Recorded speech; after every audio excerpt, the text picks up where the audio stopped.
Hello, hello! Para você que acompanha o Quinto Dia Útil, minha voz não é nada familiar, né? Aqui quem fala é Caroline Cabral. Hoje eu virei a mesa com o Emerson e a Fernanda. Alguns episódios atrás, eu tive o prazer de ser entrevistada por esses dois queridos e contar um pouquinho da minha trajetória. No fim do papo, a gente combinou que eu voltaria para ouvir a história deles, que dão palco, microfone e luz para tanta gente bacana aqui no Quinto Dia Útil. Cá estou, prestes a entrevistar, sem crachá, Fernanda e Emerson. Na preparação para essa conversa de hoje, uma coisa ficou muito clara para mim, que eu ia falar com duas pessoas muito generosas. E é uma generosidade que vai além do que a gente entende como generosidade. Ela passa muito por tempo com o outro, um tempo generoso que os dois carregam dentro de si. A Fê se definiu como marqueteira, bagunceira, cachaceira e caseira. Me parece impossível ficar do lado dela sem sorrir. Ela é extrovertida, curiosa, topa papos sobre filosofia, história, gastronomia, bordados, crochês. A lista é longa. A Fê é a conectora das pontas soltas. Ela costura com o fio invisível da vida as conexões que nos escapam aos olhos. Para ela, não existem duas pessoas, a física e a jurídica. A Fê é uma só e é assim, inteira, que ela vai sentar aqui na minha frente hoje. O Emerson, ele é um entusiasta da vida. Ele vê a vida como um rio que corre com vigor e leveza ao mesmo tempo, respeitando tudo que há pelo caminho. Como a água, ele contorna as pedras, ele não combate as pedras. Ele toca violão, tem 2 filhos, manda bem na churrasqueira, adora jogar conversa fora. Sabe aquela pessoa de energia inesgotável que você olha e pensa: como é que ele dá conta de tudo? Ele não para nunca? Se você não perguntar de onde vem essa paixão pela vida, você vai imaginar que talvez isso seja só o perfil dele. Mas se você perguntar, você vai conhecer um cara que transborda fé e demonstra sua crença por suas ações. Como legado, ele quer poder ensinar o que aprende com a vida que vale a pena ser vivida. O que une os dois aqui no Quinto Dia Útil é também uma coisa que me chama para esse espaço, que é a curiosidade pela vida e a crença no encontro como uma potência transformadora. Eu espero que, como nós, você saia desse episódio diferente de como você chegou. Fiquei emocionada, Carol. Nossa, que lindo. Acho que nunca falaram tão bonito de mim, assim. Falando sério mesmo. Também. Eu não tava olhando pra você, eu queria deixar você à vontade. Tava te olhando ali, ó. Eu disse, cara... Não, mas agora subiu a régua pra nós aqui, hein? Vamos ter que fazer uma intro, assim, caprichada agora. Cara, gostei demais. Obrigado. Muito obrigada, Carol. Gente, eu que agradeço a oportunidade de estar aqui com vocês. Acho que é um momento muito especial na minha vida, poder conversar com vocês. E, de fato, é assim que eu enxergo vocês dois. A gente teve a oportunidade de conversar um pouquinho antes desse episódio e já foi super potente e transformador pra mim, já saí com a cabeça fervilhando e acho que hoje não vai ser diferente, não só pra mim, mas pra todo mundo que tiver a oportunidade de ouvir e conhecê-los um pouquinho mais. Então eu vou começar, dito tudo isso, eu vou começar tranquila, tá? Depois a gente vai esquentando. Mas como que vocês chegam aqui hoje? Como é que vocês estão? Eu tô super descansado, mas eu vou deixar primeiro essa senhorita falar aqui. É muito doido chegar aqui nesse espaço, né? Sempre foi, acho que desde quando a gente começou. Porque a gente senta em outras cadeiras diferentes, né, na nossa vida profissional, na carreira. E aí, assim, é um turbilhão, são muitas coisas acontecendo ao mesmo tempo. A gente tá alçando voos aí muito altos, audaciosos. Uhum. E então, é assim... É um turbilhão, é muita emoção, muita coisa nova, muita descoberta, muito aprendizado.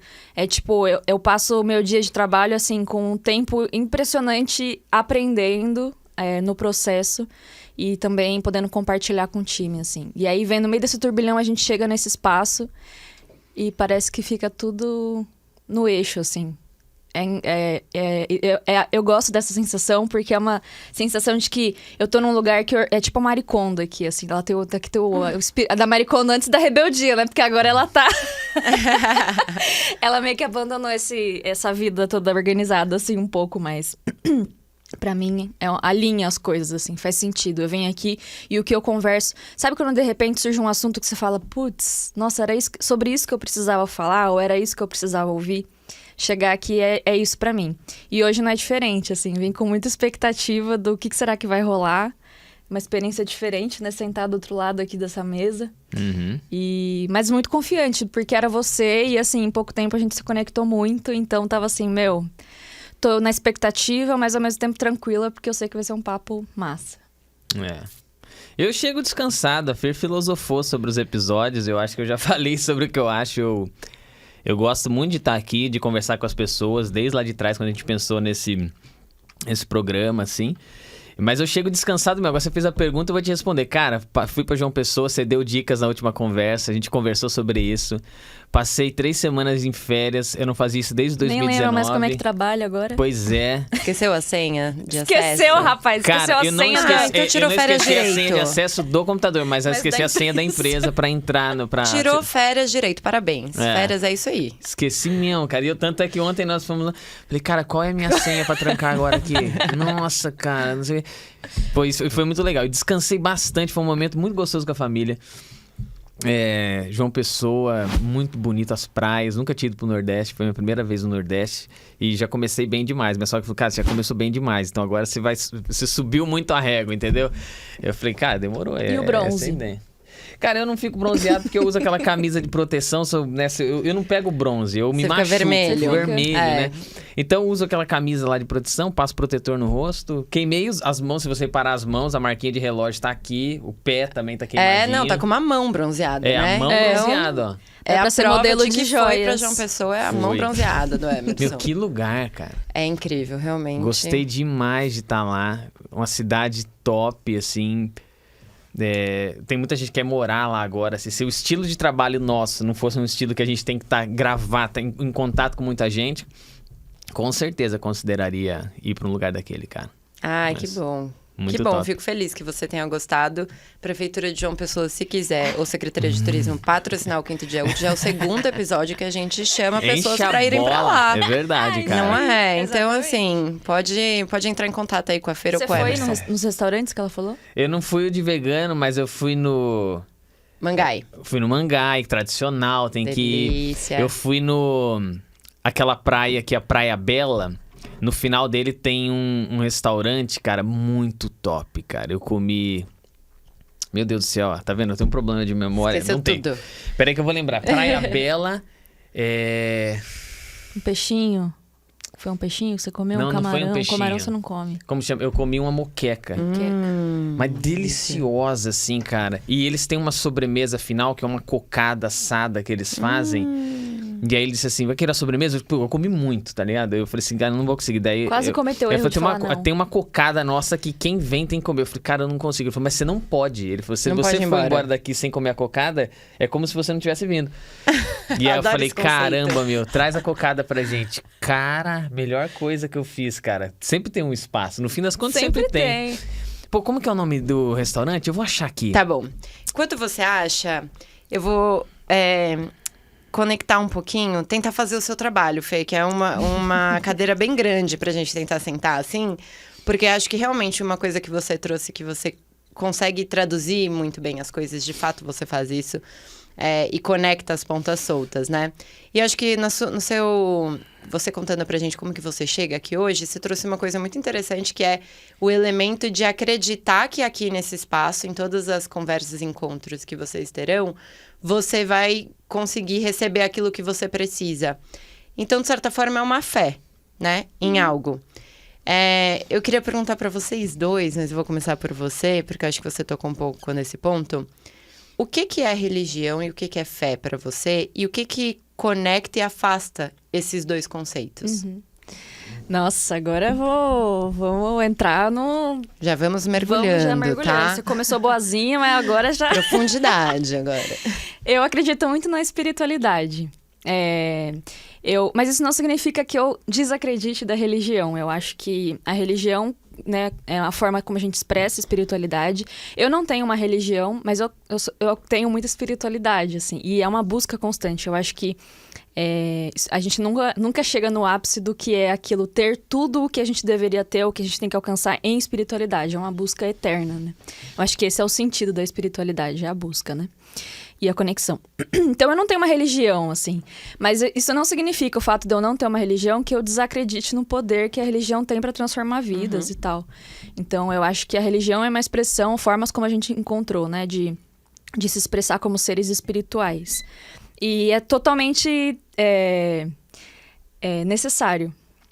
Eu acredito muito em como a gente, como pessoas, a gente pode transformar os meios e as pessoas com quem a gente convive. E como a gente também precisa, às vezes, de um jeito de fazer, um caminho, de desenhar uma trilha, assim, né?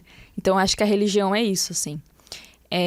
Eu ainda não encontrei uma religião que pudesse dizer assim, nossa, eu encontrei uma trilha, assim, pra mim.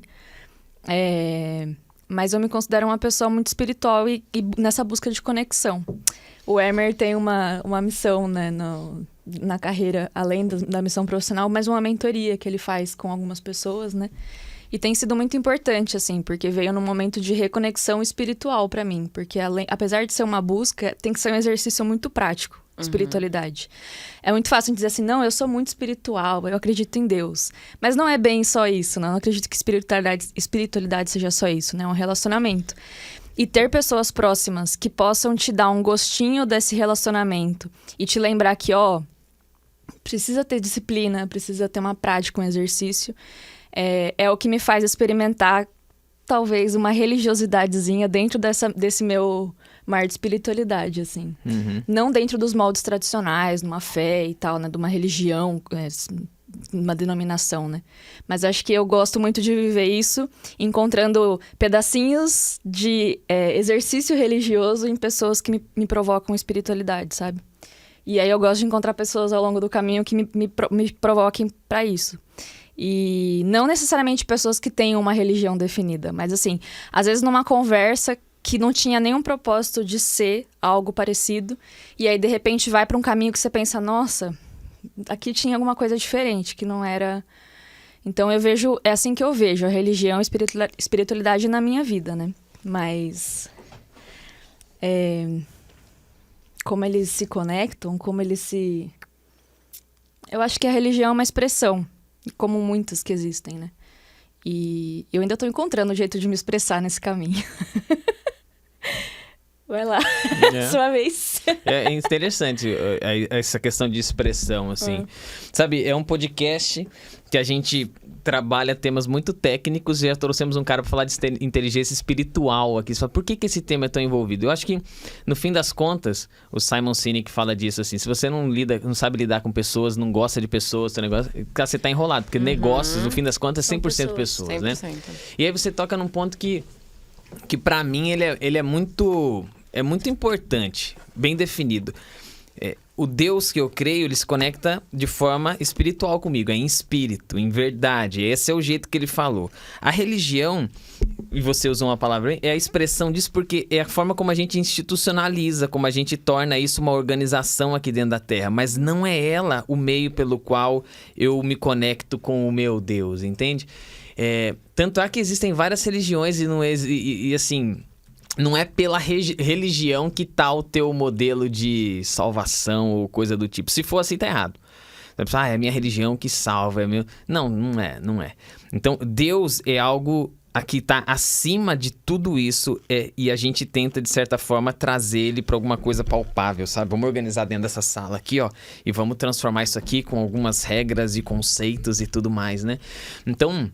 Espírito e religião. Eu não tô dizendo que a religião é desnecessária, pelo contrário, sabe? A gente precisa disso. Dessa organização A gente mesmo. precisa dessa organização.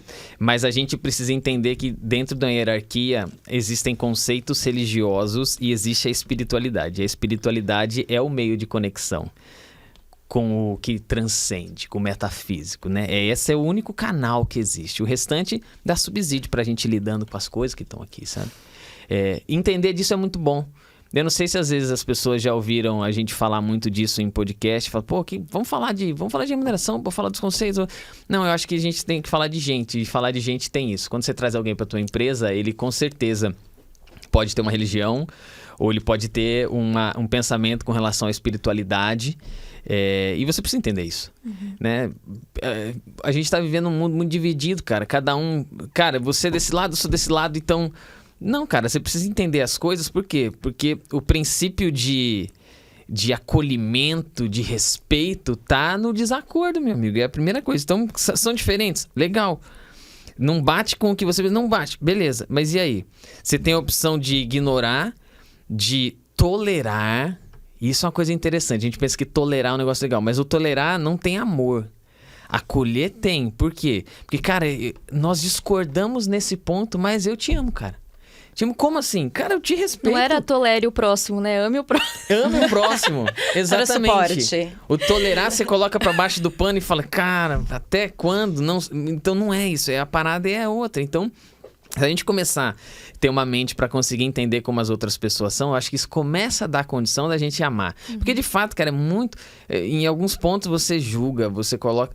E o final, pra pergunta que você fez, eu quero dizer que desse ponto da espiritualidade, o que eu carrego comigo é a condição de o tempo inteiro olhar e o Deus que eu queria falar, cara, Emerson, você é um lixão, meu amigo, você tem que aprender, todo dia você tem que aprender, todo dia que você tem que aprender.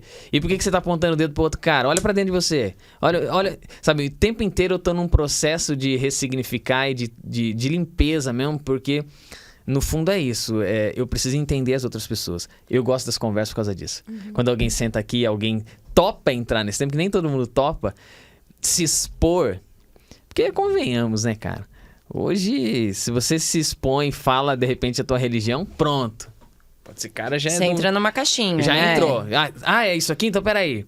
Então, esse cara Então, aqui... uma vez a gente conversou, né? O ônus e o bônus, né? Porque também quando você entra numa caixinha, assim, você aceita o bônus de ser aquela caixinha, né? Então, as coisas boas, as virtudes que estão muito atreladas à característica de pessoas assim. Mas também o ônus, né? Porque daí tem muitas pessoas que também estão na mesma caixinha, com N defeitos, que fazem N escolhas de vida. E aí acaba que você, por se definir, se colocar na caixinha, você se colocou junto com todas elas, né? Sim. De certa forma é um pouco daquela ideia de que para-choque de caminhão, quem se define se limita. Se limita. E é um pouco limitante se você só se define e se o outro só se permite te conhecer a partir da definição. E por isso que a troca e o encontro, ele tem esse potencial de transformar. Sim. Como a definição se adequa a você. Então, se de fato você é aquela caixinha que a gente espera e tem um conceito prévio mesmo, ou se não, você trabalha aquilo de outra forma. Você falou uma coisa muito interessante que não é a religião que te conecta, é a espiritualidade. E aí você fala, a gente não tá falando aqui de remuneração, de empresa e tal, mas a gente tá falando de gente. E eu concordo 100% com isso, que pra você ser bom no seu trabalho, você precisa ser bom em relações interpessoais. Senão você não vai conseguir entregar resultado. Você não vai conseguir se conectar com a pessoa que tá ali, trabalhando pra você, mas que tem uma bagagem emocional, que tem suas crises existenciais, que tem suas dúvidas em relação a Deus, ao todo, ou que tem sua fé e sua crença muito forte, muito bem estabelecida. Mas você sabe que essa questão de religiosidade e espiritualidade, tem algo na religião que me encanta, assim. Apesar de eu não ter uma religião definida, mas tem a questão dos símbolos e a entrega que as pessoas têm dentro de um contexto religioso, pra mim é uma coisa muito intrigante, assim. Eu acho muito curioso. E é uma coisa que, de certa forma, me fascina, assim. Porque é uma sensação de pertencimento, de comunidade, de um bem comum, Sabe aquela coisa de você estar no estádio de futebol? E aí você escuta aquela torcida gritando, e você fala, nossa, eu nem era tão fanático assim, mas eu tô com vontade de gritar junto com essa torcida, assim, e tipo, sentir o coração, parece que tá todo mundo na mesma energia, assim, sabe? Eu acho que a religião tem um pouco disso. Desse pertencimento que a gente tem, tipo, uma Copa do Mundo, assim, sabe? Aquela coisa, é todo mundo brasileiro, é todo mundo, sabe? Tá todo mundo indo assistir o mesmo jogo. Isso me encanta, sabe? O que a gente pode fazer, e aí salvo, né, todas as questões que a gente já conhece, assim, de coisas não tão legais que acontecem também por essa mesma motivação, mas eu gosto de pensar no lado positivo disso, assim, de como as pessoas podem se mobilizar e pertencer em um ambiente e fazer coisas incríveis juntas, sabe? E também os símbolos, porque eu gosto muito de pensar, assim, nos símbolos, né? E tem um sobrinho nosso que ele é fascinado por sinos de igreja. Mas muito fascinado, assim. Ele tem 3 anos e ele quer ir até as igrejas pra ver. E, assim, ninguém na família é católico, assim, sabe? Mas ele tem esse fascínio. Ninguém ensinou ele esse fascínio, mas ele tem essa coisa de ir e ver o sino e tal. E não importa o tipo de sino, que às vezes tem aquelas igrejas que o sino toca numa caixa de som, né? Não tem um sino mesmo. Mas pra aquilo não importa, assim. É o lugar, ele tá num lugar e vê aquilo. E o que isso representa, né? Então, tipo... Eu acho que tem isso dentro da religião. E é um lugar pra gente exercer e pensar muito nisso. É um lugar que a gente aprende muito sobre simbologia, sobre o significado das coisas. Isso me encanta também. Então eu tenho uma admiração muito grande por religiões, N religiões, né, assim. Mas eu acho que mais por isso, assim, porque eu tenho essa veia curiosa. É o lado prático da coisa também. Vamos ser... Bom, Deus fala assim, cara, como é que eu te amo? Como é que você demonstra esse amor? Então, cara, quando você atravessa ali, você vê um cara, né? Vamos olhar, por exemplo, para algumas parábolas. O bom samaritano. Você aparece ali, cara, o cara tá caído no chão, tomou uma surra, foi assaltado. Você me ama? Amo. E por que você atravessou e não deu socorro pro cara, né? Então, a religião é um pouco a materialização, porque é a condição que você tem em comunidade de ajudar, de transformar, de fazer as coisas acontecerem. Qual é o lado que pode se transformar em algo ruim? Quando você enche de tabus, por exemplo, e coisa, e começa a virar o juiz dentro da religião. Então essa é a parte complicada. Em qualquer aspecto. Qualquer aspecto. O futebol é uma religião, né? Se a gente parar de usar essa expressão. Então, é esse lance de de todo mundo tá dentro de um mesmo objetivo por alguns instantes, por 90 minutos, você tá mergulhado naquilo. E qual é o risco disso? Tem fanatismo, por exemplo, né? Você pega uma torcidas fanáticas, os caras se matam por causa daquilo.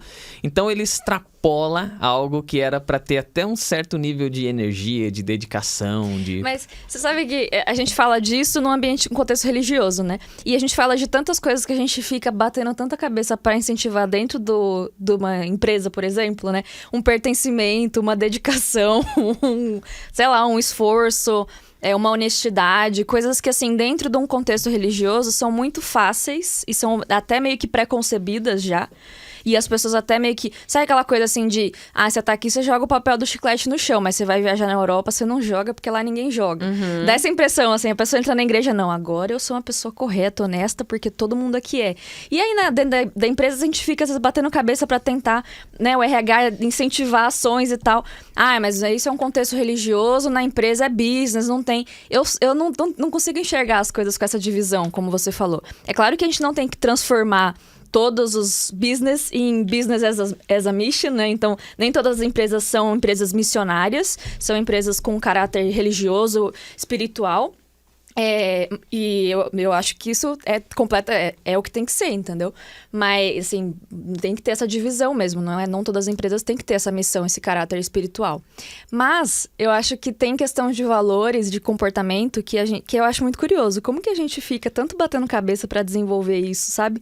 Num ambiente corporativo. Quando você falou do fanatismo e tal, que a gente vê num contexto religioso, né? De uma forma mais clara, eu tô assistindo o Succession. Business as a mission é em outro planeta. Aquilo ali é business as business mesmo, assim, sabe? E é o contexto de muitas empresas. E ali tem muito fanatismo. Então, assim, por que a gente também consegue encontrar as coisas ruins, negativas que a gente encontra num contexto religioso dentro das empresas e a gente também não pode incentivar as coisas boas, sabe? Sem conotação religiosa. Total. Mas a gente vivendo numa espiritualidade de ser mesmo. Acho que somos seres espirituais. Todo mundo tem um espírito. Sim. Todo mundo precisa cuidar desse espírito. Precisa, de certa forma, nutrir esse espírito. Porque isso gera um vazio muito grande. E a gente, nas empresas, lida muito com esse vazio, né? E a gente tenta pôr dinheiro no lugar, né? Tenta pôr coisas no lugar. E eu tenho muito essa reflexão, sabe? Principalmente no meu papel, assim, na posição, sabe? Do que a gente faz. Toda vez que você tem que pôr dinheiro num buraco, você vai tampar uma coisa. Você não vai tampar, né? Você vai tentar cobrir. Vocês falaram dois conceitos que eles são muito importantes para a vida humana, assim, para a vida em sociedade, porque o ser humano é um ser sociável, né? Vocês falaram de comunidade e pertencimento, tanto no campo da fé e da religião, da espiritualidade, quanto no campo organizacional, né?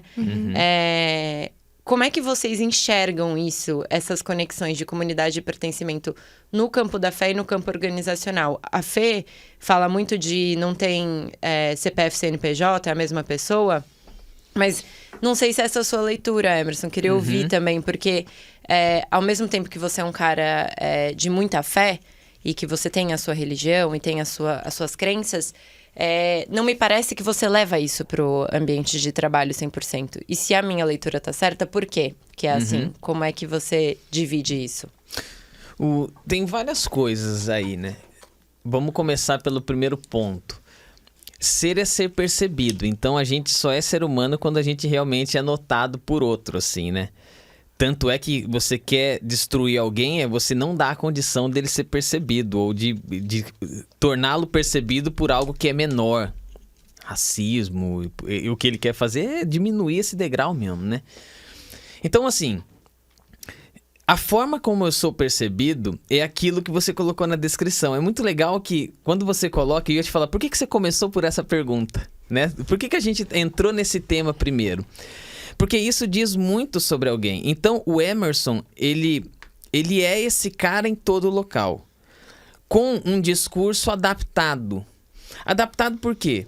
Porque nem todo mundo pensa como eu penso. Nem todo mundo gosta das coisas que eu gosto. Isso serve pra qualquer coisa. Sabe quando você adapta um conteúdo?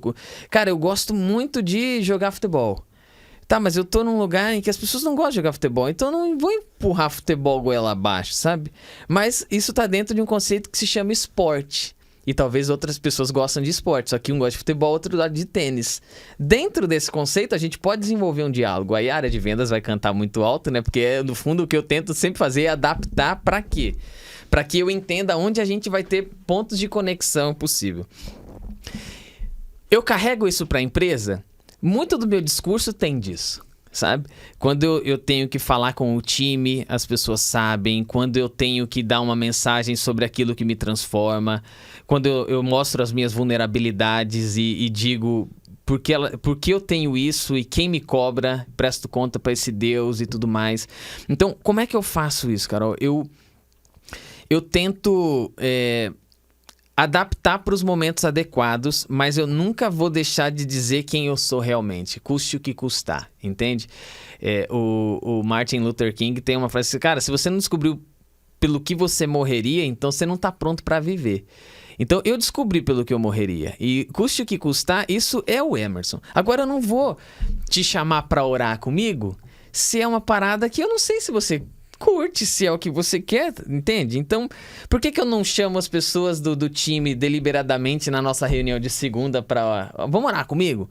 Cara, porque isso é um costume meu. Eu oro pela minha agenda, sabe? Isso foi uma prática que eu coloquei no meu... Todos aqueles compromissos que eu tenho, tipo, eu falo, pai, que seja algo que seja realmente pra te adorar. Agora, assim, eu vou te chamar pra orar comigo? Cara, eu não sei se eu vou te constranger. Eu não sei qual é a tua fé, cara. Então eu também não, eu te dou liberdade pra isso, a ponto de você também me convidar às vezes pra um ritual que seja da tua religião ou da tua crença, e dizer, cara, putz, não bate, não é algo que... Ou isso realmente faz sentido pra mim, bora, topa fazer junto, entende? Então, eu acho que eu tento sempre olhar pra quem tá do meu lado e... Pô, tem um jeitinho, minha mãe tem um jeitinho muito dizer, é o jeitinho mineiro. Que é aquele jeitinho assim, ó, tá observando, comendo quieto. Por quê? Porque, cara, eu não quero converter você. Não, homem nenhum tem poder de fazer isso. Já que eu acredito nas conexões espirituais, tem na minha... vou falar assim, na minha religião tem algo que os caras chamam de espírito. É ele que trabalha, Espírito Santo. Então, meu amigo, o meu objetivo com você é tornar o teu momento muito bom ao meu lado. Mesmo que nesse momento muito bom ao meu lado, eu vou discordar de você algumas coisas e que a gente tenha maturidade pra lidar com essa parada.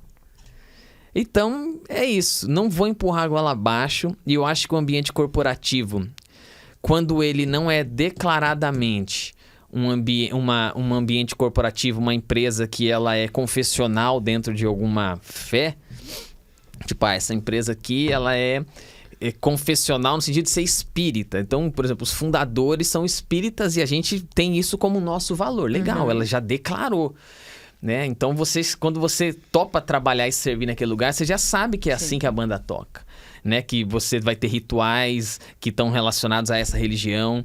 Quando ela não é confessional, cara, venha cada um do jeito que é. Entende? E eu não posso te obrigar a ser do jeito que eu sou e nem a praticar os rituais que eu pratico, sabe? Eu tava tentando aqui lembrar, puxar da memória.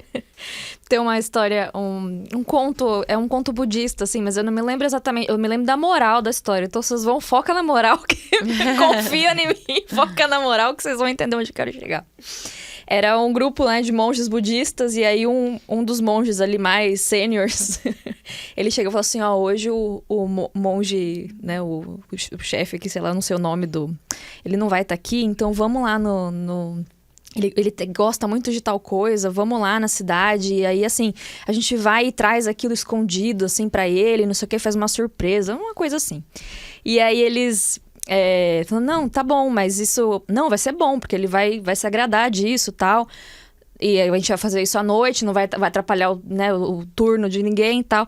Não, vai ser bom? Vai ser bom. Ah, então tá bom. Aí todos os monges decidem ir e um fica. E aí, tipo, um chega e fala assim, mas você não vai com eles, não vai? Não vou. Mas por quê? Ninguém vai ver, ninguém vai saber que foi a gente que foi lá e pegou aquilo pra dar de presente e tal. Não, mas onde eu vou, eu tô. Eu vou estar me vendo. Não importa que ninguém esteja me vendo, mas eu vou estar me vendo. E eu não vou fazer algo que só porque ninguém vai ver e ninguém vai... Mas eu tô... Aí tem uma versão do meme pra isso, né? Que assim, minha mãe me manda não andar com más companhias, mas onde eu vou, eu tô. Então, é tipo isso, né? Ótima onde a gente tradução. vai, a gente tá. Então, assim, não adianta. O que eu falo de não separar o físico do jurídico é isso. Onde eu vou, eu tô. Então, assim, não tem como eu ser uma pessoa que pratico coisas no meu ambiente de pessoa física e eu vou pra empresa e eu não pratico isso, sabe? Então... Os budistas que me perdoem aí, eu conto errado, mas a moral vocês pegaram, né? Então tá certo. Deu pra entender, Fê. Não, deu pra entender super. E eu acho que tá muito conectado o que vocês dois trouxeram com o ponto do respeito a si e respeito à pessoa que está ali. Então, você não precisar, como o Emerson, se moldar a uma realidade que você não acredita ou que você não se sente confortável. E também não exigir que a Fê ou outra pessoa se molde aquilo que é a sua crença, né? Sim. E a partir desse lugar de respeito que eu entendo que se constrói uma comunidade diversa, né? Com pessoas que têm fé em uma coisa ou que têm fé em outra, ou pessoas que não têm fé em nada, que também é uma fé, né? Não acreditar em nada também é acreditar que nada existe. E esse ponto do respeito é muito legal. Você falou também que religião não é juiz, né? E muitas vezes o que a gente vê em diversas situações é a religião como juiz, né? Com uma série de conceitos morais mesmo sobre a vida que deve ser vivida. E eu acho que você traz uma leitura de religião com uma roupagem um pouco... acho que mais acolhedora mesmo, né? De que tá aí pra te conectar, pra te fazer bem. E a gente poder ir pra vida e pro ambiente de trabalho como CPF e não ter que vestir uma máscara e uma roupa que não te cabe, faz com que a gente se sinta bem no lugar que a gente tá e a gente entrega melhor. Então, no fim, acho que comunidade e pertencimento tem a ver também com respeito e com poder ser quem a gente é, né? Claro, eu acho que assim, isso não anula existir algo certo e algo errado. Mas dá a condição da gente pensar que... você quer um exemplo? Às vezes eu fico pensando, será que é a minha vez de falar? Eu digo, porque eu sempre faço a pergunta e o convidado fala, mas hoje eu tô aqui na posição de convidado e a Carol me faz as perguntas. É sempre a vez de vocês falarem, tá? Tem uma coisa muito legal, vamos para a história do judaísmo. Então, se eu sou um cristão protestante, o judaísmo me dá toda a base para esse Jesus que eu creio chegar a nascer lá. Então, a história do judaísmo é muito importante entendê-la, né? O Antigo Testamento desse negócio da Bíblia. Tem um momento lá que Moisés está conduzindo o povo no deserto, aí uma hora o povo chega e acha um rapaz lá que tá trabalhando no sábado. Sei lá, ele tava carregando algumas coisas, mexendo com os animais. Os caras falam, aonde? Pegamos. Já era, tiozão. Pegaram o cara, pegamos esse cara trabalhando no sábado. E o que a lei diz? A lei diz que o cara não pode fazer isso, tal. E aí ele tava fazendo algumas outras coisas. Esse cara tem que acabar, vamos apedrejar, vamos fazer isso. Pô, o que eu faço com esse cara? Moisés vai consultar a Deus. Pô, se o cara foi pego assim, né? Então, assim, o que a lei diz? A lei diz isso. Então, vamos cumprir a lei. Todo mundo vai lá e mata o cara. Passam-se 1000 anos aqui, um pouco menos. Aí chega, Jesus está sentado numa roda. E aí, batendo um papo, tá ali com um monte de gente e tal, o pessoal seguindo. De repente chega uma galera trazendo uma mulher que foi pega em adultério. Trouxeram só a mulher, não trouxeram o cara, né? Coisa curiosa, né? Como é que você vai cometer um negócio desse sozinho? Então, tem dois. Não, mas o cara não trouxeram a mulher. Jogam no meio e dizem, foi pega em adultério, o que a lei diz pra fazer com isso? E aí ele para e começa a escrever no chão. Ninguém sabe o que Jesus escreveu no chão de fato ali, mas provavelmente irai-vos e não pequeis. Tipo assim, eu não sei, eu ficaria muito irado, tá ligado? Pra não pecar, pra sair dando porrada em todo mundo. Acho que ele foi, relaxou, pá, escreveu, né? Cada um traduz como quer. Os teólogos vão ficar malucos comigo, mas bom, ele escreveu. Alguns acham que ele pode estar escrevendo assim os pecados dos outros, ou escrevendo... O que ele tava querendo levar a reflexão é, peraí, vamos baixar essa poeira. O que a lei diz? Quem não tem pecado joga a primeira pedra. Diz pra jogar as pedras. Então vamos lá. Então, a ideia do que eu quero dizer aqui é uma reflexão interna. Que a religião, muitas vezes se esquece, que a religião quer mudar um entorno. Mas quando Jesus, de fato, ele quer mudar a parte de dentro. Ele fala pra todo mundo ali, antes de você pensar, vamos analisar o teu interno. Meu amigo, você também tem alguma coisa errada aí que você merece tomar pedra. Então joga, cara. Joga. Ninguém jogou a pedra. Entende? Então ele trata, dentro da mesma religião, um acontecimento de 1000 anos atrás em que um cara morreu apedrejado por conta de um pecado, quando de fato, quando aquele cara pegou o sujeito trabalhando no sábado e trouxe, ele deveria se auto-investigar e dizer assim, putz, cara, mas eu também tô errado. E a misericórdia que se derrama sobre ele, na verdade se derrama sobre mim, eu não posso jogar a pedra. Então, isso seria o ápice dessa espiritualidade que é o perdão mútuo, entende? Todo mundo tem alguma coisa errada. Ninguém passa limpo. Todos pecaram. É um negócio que... Então, esse é o momento que eu olho pra alguém e sabe, eu começo a pensar e falo, cara, eu também tenho alguma coisa errada. Vamos lá, não tô sabendo aqui agora? Faz uma autoinvestigação. Opa, descobri onde tá aqui. Tenho vergonha disso. Como é que eu vou julgar, cara? Como é que eu vou julgar? Sabe? Então, eu volto dizendo, não existe certo e errado. Mas a questão é que eu não sou juiz. Você não presta conta pra mim. Sabe? Você presta conta pra quem você determinou. E, aliás, se você escolher alguém pra prestar conta, é muito bom. Porque aí sempre você tem que estar alerta. Cara, você vai estar atento, né? Atento. E é isso. Você também pode escolher viver uma vida da forma que você quer. Sim. Então, você tem umas centenas, milhares talvez de religiões diferentes que vão ter dogmas e regras morais diferentes, né? Em uma aceita isso, outra não aceita aquilo. E é uma escolha só sua. E é importante quando você fala isso, porque você só pode trabalhar em você. Você não transforma a outra pessoa escolhe se transformar. Sim. Então não adianta nada você dizer pra pessoa o tempo inteiro que ela tá errada a partir da sua perspectiva, né? Sim. Porque é a partir da forma que você enxerga a vida, mas da forma que ela enxerga, você pode estar lá pra apoiar, conversar, entender, acolher. Mas transformar, a pessoa se transforma, eu né? acho que a gente só pode definir certo e errado quando a gente sabe pra onde a gente vai. Tipo, o que você quer como objetivo. Né, o que você tem mirado na sua vida. E aí você consegue definir o que é certo e o que é errado, né? Tem uma analogia para isso, que é tipo, se você quer construir uma mesa, isso também serve para propósito, assim, né? Então, com relação a certo e errado é de acordo com para onde você está indo. Para onde você está indo é o seu propósito, porque é o objetivo que você tem de vida.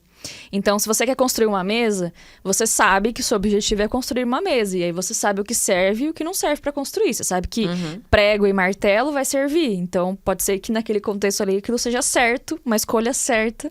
E um pé de pato, sei lá, uma almofada, não vai servir para construir uma mesa. São coisas úteis? São coisas muito úteis. Mas para quem tem o objetivo de mergulhar ou de sentar mais confortável no sofá, sei lá. Mas para mim, que quero construir uma mesa, prego e martelo vai ser mais útil. Então, eu sei o que eu vou escolher da minha vida, se eu tenho um propósito, um objetivo. Então, eu acho que o certo e errado é muito disso. Assim. Isso vem da ética e da moralidade, que é um discurso filosófico muito interessante. Você estava num curso bem assim e pega uma galera que é difícil diferenciar isso, né? A ética maquiavélica, né? Então, o que vale, assim, é o fim. Justificam o que vale é o fim, certo? Então, se vale o fim, é o seguinte. Eu estabeleci que eu quero ser um cara muito rico. Beleza? Então eu estabeleci o fim. Então, se eu passo por cima de você, porque eu preciso chegar nesse objetivo, o passar por cima de você, te deixar triste, te desrespeitar, se ele é caminho que contribui para a riqueza, isso me deixa em paz. Entende? E aí, do ponto de vista de certo e errado, existe nesse momento agora. Porque passar por cima de você e te desrespeitar é certo com base no que eu estabeleço como a ética, como o meu alvo, como aquilo que determina a minha conduta. Sabe? Agora, o que vale a gente questionar sobre o que é que a gente escolhe como modelo de vida. A moral é a decisão que você faz, sim e não para certas coisas. Aqui é sim, aqui é não, aqui é sim, aqui é não. Não é a regra também, não é a regrinha que você fala assim, aqui pode, você não pode. Não, é o que você determina sobre aquilo que você estabeleceu como o que é certo para você, né? Então, aí tá o grande ponto. Temos que respeitar tudo. Tem muita coisa doida, por exemplo, eu vou respeitar o nazismo. Entende? Aquilo ataca a vida, cara. Entendeu? Quando eu digo que alguém é menos do que um animal, que um judeu é nada, ou que uma pessoa preta, ou que um homossexual, cara, isso é desrespeito à vida. A base disso, só que se você olha pro povo alemão naquele momento, contexto econômico, quando alguém chega com uma proposta e aponta alguns culpados e torna menor, eles não aceitaram. Eles viram isso. Se desumanizou a pessoa, né? Com base num propósito que eles tinham final. Então você deturpou algo que é impressionante. É a vida, cara. Independente de cor, de escolha sexual, de deficientes físicos, né? Pessoa com deficiência. Então você olhava pra tudo isso e falava, alguém desconstruiu essa parada e as pessoas acharam isso correto, né? E aí depois você pode transformar isso em uma série de coisas. Você pode engatar uma religião pra dentro disso, pra fortalecer a disseminação desse tipo de coisa, né? E existe, né? Tem células hoje, células nazistas ainda, que são fortes. E é de fato a desumanização e a desconexão de seres mesmo. Do pertencimento. Você faz aquelas pessoas não serem da mesma comunidade. Exato. Você transforma aquilo uma coisa separada. Enquanto as células são uma grande comunidade e se fortalecem nesse lugar, então dá pra ser algo super positivo, poderoso, transformador numa perspectiva boa e é uma coisa devastadora como humanidade. Sim. Quando eu vejo isso, eu sinto que a gente falhou muito como seres humanos, assim, que a gente estragou uma coisa que podia ser legal. Mas tem saída, né? Quando a gente pensa daí num contexto corporativo, assim, se a gente fosse falar daí do nosso nicho, né? Então, a gente fala muito que a comunicação e a forma como você embala as ações, as estratégias e aquilo que você desenvolve na sua empresa. Daí, por exemplo, dentro do contexto de remuneração, né? A gente fala de transparência salarial. Não é só você ser transparente, mas você precisa ter muita ética. Você também precisa ter muito senso de comunidade e pertencimento. Você também precisa ter muita consciência de que as pessoas têm diferentes níveis de maturidade, diferentes contextos familiares, diferentes contextos de vida, contextos sociais. E você precisa abraçar tudo aquilo e entender que transparência salarial, o correto, o ético, né? Não é você, transparência salarial, então vamos abrir tudo e acabou. Você não tá sendo ético. Será que você tá sendo ético? Não sei. Porque será que você conseguiu olhar para todos esses vieses e saber tratar cada um dentro da justiça que cada um merece? Aquilo foi justo? O que é justiça no fim das contas também, né? Então, assim, para pensar por como a gente vai tratar um assunto super técnico, extremamente estratégico para uma empresa sem pensar em todas essas questões que esbarram em moralidade, Eu vejo muito isso, como você vai se comunicar e se conectar com as pessoas, né?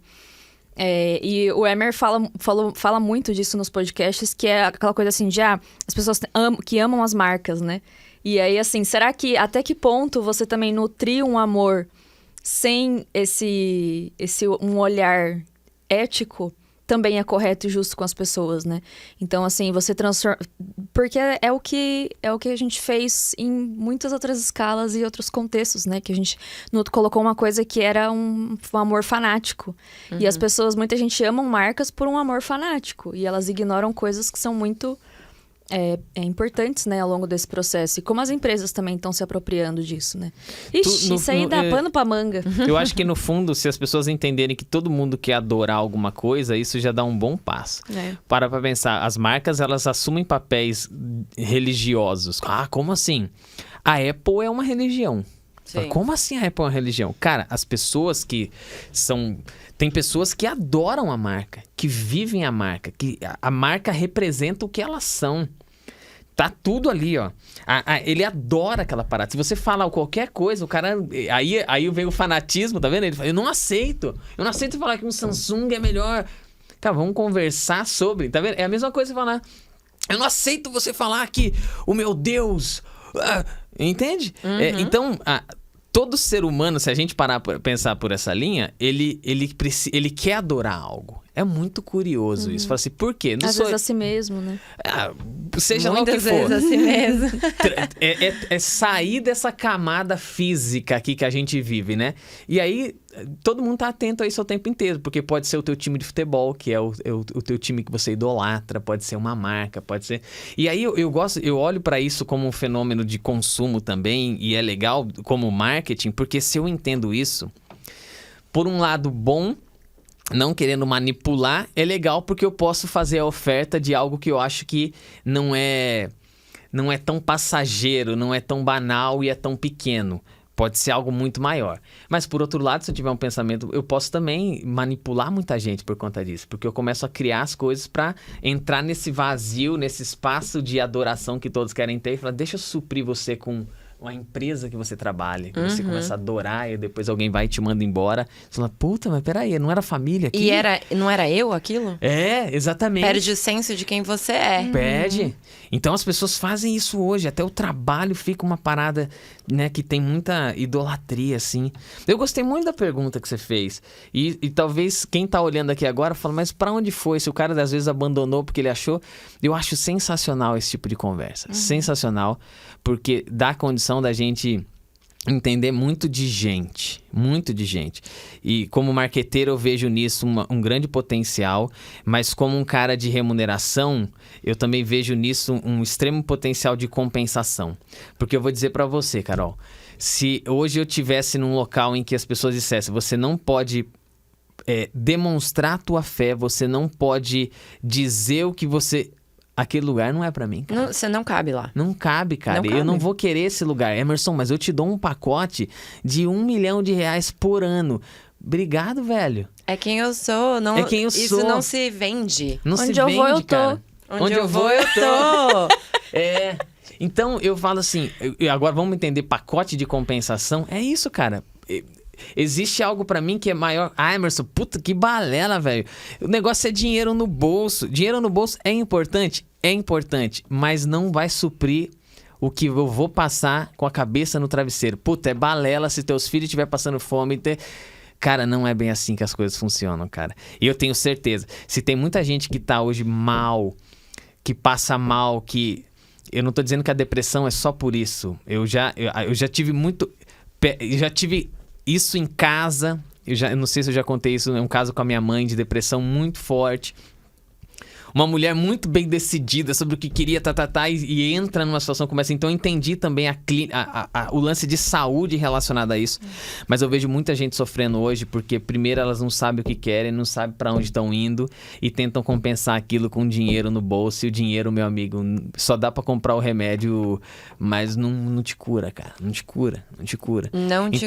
Nossa. É o que eu tô te dizendo. Meu pacote de compensação tá relacionado a isso. Se algum dia eu não puder expressar mais quem eu sou, então eu vou pra outro lugar. Perfeito. E se nenhum lugar me quiser mais, aí eu venho o Martin Luther King dizendo assim, tá disposto a morrer por essa... Eu tô disposto a morrer por essa parada, velho. Senão eu não tava pronto pra viver, velho.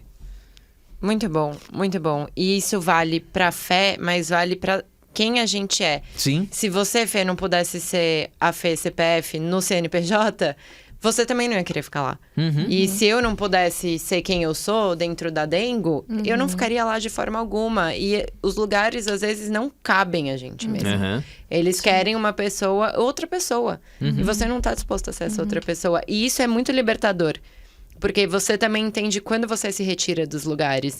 E a organização saber disso também é importante. Sim. Você quer a pessoa da forma que ela é, ou você quer uma pessoa que você idealizou pra estar nessa organização? Você sabe que esse processo tem muito a ver com autoconhecimento, assim, né? É claro que a gente não deve idealizar em nenhum momento, assim, né? Tem muita gente que trabalha e tem trabalhos porque necessitam e porque elas não têm muita opção de escolha e tal. Com certeza. Essa é uma realidade muito comum. Um país como o Brasil, muito grande, muito... desigual, é muito comum a gente encontrar gente, assim. E é um privilégio a gente poder hoje falar sobre isso e viver isso, sabe? De você viver uma posição em que a gente realmente encontra um propósito no nosso trabalho. E a gente pode ser escolher a também, gente né? mesmo e possa escolher, exatamente. Mas, então, assim, dado esse disclaimer, né, do país desigual que a gente vive, eu acho que esse processo de você poder escolher onde você está é um processo de autoconhecimento. Mas para isso você precisa aprender a se impor também, aprender a dizer não para algumas coisas e poder dizer para onde você vai. Isso é um processo, assim, agora que eu tô falando, mas é um processo que eu mesmo passo por um aprendizado. Aprender a dizer não é uma coisa que a gente vai passar acho que a vida inteira nesse aprendizado de quando, para que eu falo não, por que eu falo não. Mas você, às vezes, se encaixar em lugares onde você não pertence, ou onde você não cabe, aquilo vai te deixando distante de você mesmo. E aí, quanto mais você vive em lugares assim, menos você sabe quem você é, o que você quer da vida, e com menos propósito você vive. Então, assim, eu acho que as pessoas que estão muito perdidas, elas talvez estejam se encaixando em lugares onde elas realmente não cabem, ou não pertencem, ou não deveriam estar, por N motivos. E eu acho que esse é um princípio para você começar a se autoconhecer, sabe? Os lugares que eu tô, eu consigo ser quem eu sou, quem eu quero ser, quem eu consigo ser, as habilidades que eu tenho eu consigo desenvolver. A gente pensa muito assim, qual que é o seu propósito? Essa é a pergunta final, assim. E as pessoas vão muito direto na veia, na jugular. E é uma pergunta que é construída de pequenas respostas. Mas primeiro para pensar assim, onde você tá? Você consegue exercer uma habilidade que é uma habilidade que você valoriza bastante? Você se sente feliz no lugar que você está? Você consegue se conectar com as pessoas? Porque a conexão com as pessoas é um sinal de estou à vontade, estou aberto. Se você trabalha num lugar em que você não consegue se conectar com o seu time, pode ser que o problema não seja o time. Pode ser que o problema também não seja você. Mas seja não foi um encontro. A conexão. Não rolou, entendeu? Então, você se forçar a estar num ambiente assim vai te deixar infeliz, por mais dinheiro que você receba e mais distante de saber quem você é, né? Eu acho que a gente não pode trabalhar vendendo a nossa vida pra tentar comprar ela depois, porque não dá, né? Essa é bem interessante. O Robinson é o fundador da Carreira e tem uma coisa que ele sempre me deu muita liberdade. Eu tô há 10 anos, vou fazer 10 anos aqui semana que vem. Caramba! Terça-feira que vem faço 10 uma vida, anos. né, gente? Você vai querer um vídeo da... Como é que é o nome dela? Daquela atriz? A gente entrevistou uma moça da Ambev. Dira Paz mandando um vídeo. Emerson, parabéns por esses 10 anos. E quando ela fez 10 anos de empresa, a Ambev chamou a Dira Paz pra gravar um vídeo pra ela. E aí eu olhei pra cara dele e falei: diminui a sua expectativa. Eu vou diminuir a expectativa. Mas escolhe alguém, Dira. Eu acho ela como uma atriz, uma mulher muito bonita. Acho mesmo, eu ficaria feliz pra caramba. Eu sei que não vai acontecer. Aliás, eu posso te dar uma Activia. É o mais perto da Dira Paz que eu consigo. Dela por causa de Activia, cara. Eu não sei que você tá diminuindo ela, pelo contrário. Mas o que o Robinson fez foi uma parada. Ele sempre me deu muita liberdade aqui dentro, sabe? E isso teve um valor enorme. Eu larguei meu emprego, eu trabalhava numa indústria de ferramentas, na Start, fiquei 7 anos lá. Eu sou um cara que demora nas coisas, você tá notando agora, né? Eu gosto de experimentar, de profundidade, né? 7 anos lá. Aí os caras falaram, não, você vai ser sênior aqui e tal, não sei o que. Eu falei, mano, eu não quero. Porque o propósito que me deram lá era... O meu gestor, ele dizia assim, eu luto pelo meu diretor aqui, para que ele prospere dentro dos negócios. Porque ele prosperando, eu também subo, e se eu subo, vocês sobem. Eu falei, eu não quero lutar por essa parada, tá louco, velho? Tipo, é muito egoísta, muito pequeno isso. Você não vou ser sênior, não sei o que. Eu só sei que eu acertei eu montei um projeto para vir pra Carreira, e para trabalhar com as marcas da Carreira há 10 anos. E eu lembro que o Robson falou, quanto vai custar isso? Eu falei, cara, eu não sei, nunca fiz pra ninguém. O primeiro que tá me dando chance de fazer uma parada como essa, você diz as coisas. Eu te pago 2.500 PJ, eu te pago R$2.500 pra você vir pra cá e te dou um bônus no final se esse negócio que você tá fazendo ficar bom. Foi desse jeito. R$2.500, recém-casado. Nossa, aí eu larguei... Contas se acumulando. Né? Não, e eu gosto de me organizar financeiramente. Então eu sabia que eu ia dar um passo, mas a gente ia ser R$2.500. Não é assim, tinha um fundo de garantia? Não tinha. Mas eu falei, é isso que eu quero. Eu ganhava 3.000 e poucos reais. Como CLT. Tipo, eu abri mão dessa parada. Para, meu, eu não quero. Não é essa parada que eu quero lutar. Porque aqui eu vejo uma oportunidade. E por que foi? Porque quando eu cheguei, o Robson, naquele bate-papo pra gente se acertar, ele falou, cara, hoje se eu tivesse 5 milhões de reais, eu não construiria um prédio. Eu botaria em marketing. Eu falei, pra esse cara que eu quero trabalhar, pô. Porque se o cara vai botar 5 milhões em marketing, prazer marketing. A gente tem verba. O sonho do marketing com verba. Então, cara, aí a gente porta aberta. Mas por que eu tô dizendo isso? Porque vocês estavam dizendo uma coisa. Ele sempre me deu muita liberdade em negociações, de pular fora de algumas negociações se aquilo não vale a pena, ou de ser sincero e dizer a verdade. Uma cliente que ele atendeu, enfim, eu só vou contar o caso, mas depois ela abrir certas coisas do negócio pra ele, cara, ele falou direto, ele esqueceu a parada e falou: o que você tá fazendo nessa empresa? O que você tá fazendo aí? Tipo, tá, eu tenho uma chance de continuar negociando o produto, mas agora não é mais sobre o produto, é sobre você. O que você tá fazendo aí? Caramba. Eu preciso... cara, eu ganho bem aqui e é isso, eu vou tocando. Depois das 5... Não, tá errado, cara. Você acha que é o quê, velho? Você tá vendendo, né? Você tá vendendo sua vida. Sua vida pra tentar comprar ela no happy hour da sexta-feira. Sextou. Pra mim não tem essa. Eu sou feliz pra caramba. O cara, saindo de João Pessoa, o motorista foi buscar a gente. Ele falou assim: agora volta, hein, meu. Agora volta pra parada difícil de novo. Eu não lembro a palavra que ele dizia, mas é tipo assim: puta, agora vai voltar pra aquele negócio. O sonho acabou. O sonho acabou. Eu falei: não, cara, pra ser sincero, não cabe pra mim, não. Pô, tô feliz pra caramba. Vou voltar a fazer algo que eu curto pra caramba e que eu tenho chance de transformar, as pessoas estão à minha volta. Tô. Então, isso é fundamental, porque esses são os pacotes de compensação contemporâneos. Se as pessoas entenderem essa parada, você fala assim: mano, isso é muito importante. Você tem a chance de trabalhar com um time que engaja numa visão específica e que topa e que a recompensa que ele ganha é justa, tá dentro de padrões específicos, estabelecidos, que tem um acordo e que todo mundo sabe o que tem que fazer, cara. Perfeito. E a compensação vai muito além das cifras, e acho que vocês têm, né, propriedade muito mais do que qualquer pessoa que sentar aqui, assim, para falar sobre isso. Vocês trabalham com isso, esse é o dia a dia de vocês. Mas eu acho que se fala pouco sobre isso dentro das organizações, né? Quando a gente pensa em compensação, a gente pensa em plano de cargos e salários. E às vezes tem uma super pressão das pessoas colaboradoras para... precisa ter um plano de cargos e salários estruturado, mais compatível com o mercado e tal. E estão falando objetivamente de cifra. E eu concordo com você, tem que ser uma renda justa. Também tem casos que a gente está falando de cifras que estão muito defasadas, e aí a conversa é bem objetiva. Mas tem uma conversa que ela é mais subjetiva e que ela é difícil de levar para as organizações. Difícil. Qual é o ambiente que você proporciona aqui dentro para essas pessoas? Você proporciona autonomia? São pessoas que querem autonomia? Porque se é uma pessoa que não lida bem com autonomia... Fica sofrendo. Tá sofrendo, e claro que ela vai falar: o único motivo de eu estar aqui é grana. Então, e você tá me dando pouca, vou sair. Então, entender as pessoas, se conectar com elas é importante para saber se o que você oferece como empresa tem valor.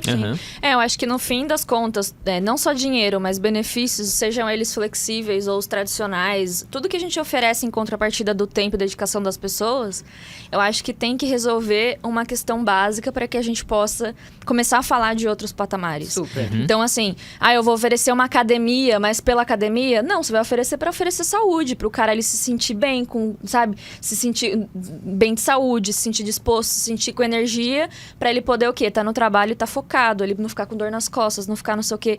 Mas isso é um pensamento muito... Você vai oferecer um negócio que é um benefício, mas você tá pensando em tirar proveito disso. Não! É tipo assim, a gente vai oferecer coisas porque são legais, porque são divertidas, porque aqui é oba-oba. Não, a gente tem que pensar num pacote de remuneração que vai cobrir o básico. Um salário justo, um salário competitivo, com a casa organizada, então um salário que esteja dentro da estratégia da empresa também, justo internamente, justo externamente. Então a gente vai falar de organizar a casa, os cargos, as carreiras, vai ter um salário ok, vão ter benefícios que vão trazer benefícios para o colaborador, para ele não ter que pensar em coisas, necessidades básicas e a gente aí sim poder ir para o próximo patamar. Que aí sim a gente vai chegar para um cara e vai falar assim: você já parou para pensar que o trabalho que você faz aqui impacta outras vidas? Ou o trabalho que você contou pra gente, né, da Dengo, de chegar lá no sul da Bahia e contar pras pessoas: nossa, o cacau de vocês, a gente tá pagando mais, a gente valoriza mais, porque ele se transforma num produto que tem muito valor agregado, porque a gente consegue transformar uma comunidade. A gente só consegue falar isso pras pessoas e elas só conseguem ouvir isso quando a gente resolve algumas coisas. Então, acho que todo o pacote de remuneração, ele tem que pensar em levar as pessoas pro próximo nível. Sim. Isso passa por um processo de escuta, né? Sim. Que as pessoas estão precisando. Não adianta eu dar academia se não é essa dor do momento da pessoa, né? Sim. Às vezes ela preferia esse valor revertido em vale-refeição, faria muito mais diferença na vida dela. Eu tenho mais uma pergunta, assim. São duas. A primeira é mais geral, assim. Vocês acham que todo mundo tem fé? E a segunda é, como é que vocês se conectam com a fé de vocês? E aí eu queria que a gente abrisse a porta da cozinha, entrasse em rituais, entrasse no que conecta vocês, porque eu acho que também são chamas que a gente vai acendendo e que podem ser acender as velas de outras pessoas, as velas internas da iluminação. Fiz uma metáfora aqui. Nossa, essa pergunta... Né? Olha, eu vou dizer assim, se a gente já for analisar essa palavra agora, a fé... talvez de um ponto de vista assim mais amplo, sem mergulhar tanto, ela se torna algo um pouquinho banal. É quase como assim, você pode até deturpar o significado e falar assim, eu me agarro em qualquer coisa, isso é o que você chama de fé. Sabe, é um negócio que você não consegue provar, você não consegue ver, então fica até um negócio meio manco. Eu tenho fé que eu vou conseguir fazer isso. Fé em quê? Com base em quê? Tipo, aí fica um negócio quase que um discurso barato e que você não consegue... Todo mundo tem fé? Partindo daquilo que você disse, Carol, por exemplo, se eu digo que não acredito em nada, eu tenho fé de que esse nada, de que Deus não existe, um ateu vai dizer, não, mas isso não é fé, né? Mas você acreditar que não existe, você acredita em algo, você se move todo tempo, em todo instante, você... nas casualidades, nas coisas que acontecem, você diz, não tem nada. Então, eu acho que todo mundo acredita em alguma coisa ou quer acreditar. Lembra do ponto de vista de marcas? O que as marcas aproveitaram muito? Se o ser humano ele precisa se agarrar em algo que transcende, e às vezes ele não encontrou nada que tá por aí, deixa eu entregar algo pra ele. Um tênis, uma roupa que te veste maneiro e tudo mais. Então, respondendo a tua pergunta, eu acho que existe. Agora, eu acho que tem muita coisa efêmera, que é pequeno. E esse é o problema, quando a pessoa se agarra, ela deposita ali todo o alicerce da alma dela, aquilo de uma hora para outra deixa de existir e ela tá sem chão. E ela tá sem chão e dos piores pode acontecer, ela tá num extremo buraco e tirar a própria vida. E a gente vê tanta gente se suicidando e isso é terrível.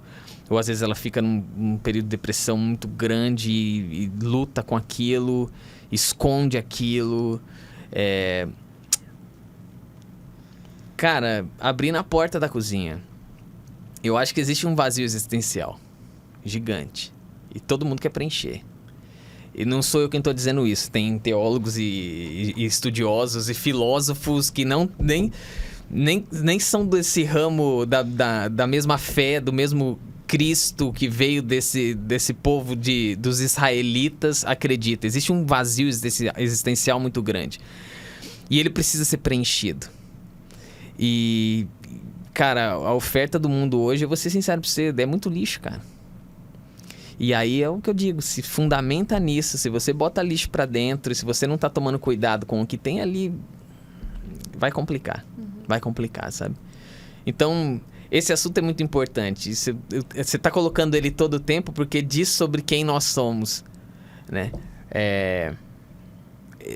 Quase que o meu alerta o que é que tá te guiando, o que você tá botando pra dentro?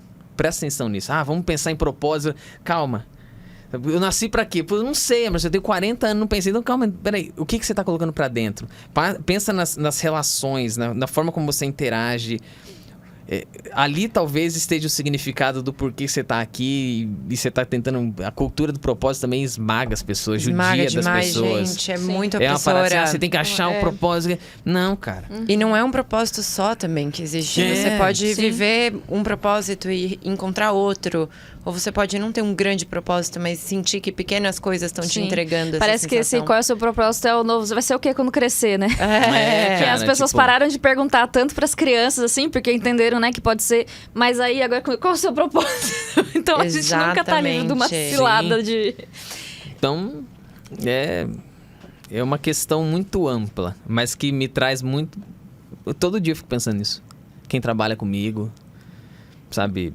Você falou uma coisa muito boa que é sobre tem um vazio existencial e a vida, ela é movida um pouco por essa angústia, né? Então, tem uma angústia que conecta todos nós. E como cada um vai preencher essa angústia é diferente, né? Você pode preencher com bebida, festa, tarará. Você pode preencher com várias relações, com uma relação. Pode preencher com terapia, que te ajuda a organizar um pouco a angústia também. Recomendo super terapia, show. Maravilhoso, faço. Mas você pode preencher com várias coisas e algumas vão te ser o suficiente, só que é um buraco que não tem fundo. Então, você sempre vai precisar colocar algo pra dentro. E eu gosto que a pergunta importante é: o que você tá colocando pra dentro? E você, Fê, como que você se conecta? Eu vou começar primeiro da fé e aí eu vou falar como eu me conecto. Eu fiquei pensando, quando você falou, eu falei, nossa, uma pergunta, né? Parece simples, mas não é. E aí eu pensei assim, não sei, eu não tenho fé 100% do tempo. Sendo bem sincera, assim. Porque eu acho que fé é exercício, assim. E nem sempre eu estou disposta ou me lembro de fazer esse exercício, sabe? E isso, assim... isso sim é abrir a porta da cozinha pra dizer, assim, né? Porque o bonito é dizer assim, não, eu sou uma pessoa... Eu tenho muita fé. Espiritualizada em tudo, 100%. em tudo. E eu queria ser essa pessoa. Mas eu acho que, assim, na cozinha mesmo, assim, abrindo a porta da cozinha, eu não sou sempre. Às vezes eu tô diante de situações que eu penso assim... Nossa, isso não vai dar certo. Ou, nossa... E aí, pessoas que têm fé ou otimismo, sei lá, as pessoas dão o nome, né? Como que o melhor sempre vai acontecer e tal. Né? Dão o nome que querem, mas... tem sempre essa visão de que, assim, não, isso vai dar certo. O melhor que vai acontecer dessa situação vai acontecer. Deus vai cuidar disso. Ou, sei lá, o universo se encaminha de trazer as pessoas certas. Cada um vai ter um caminho para essa fé, sabe? Mas nem sempre eu sou essa pessoa que tem fé o tempo todo, assim. E a sua pergunta me fez pensar nisso. E aí, por quê? É porque, tá vendo? Não tem religião, não tem fé. Não tem nada a ver. É só assim, do mesmo jeito que eu acho que a espiritualidade...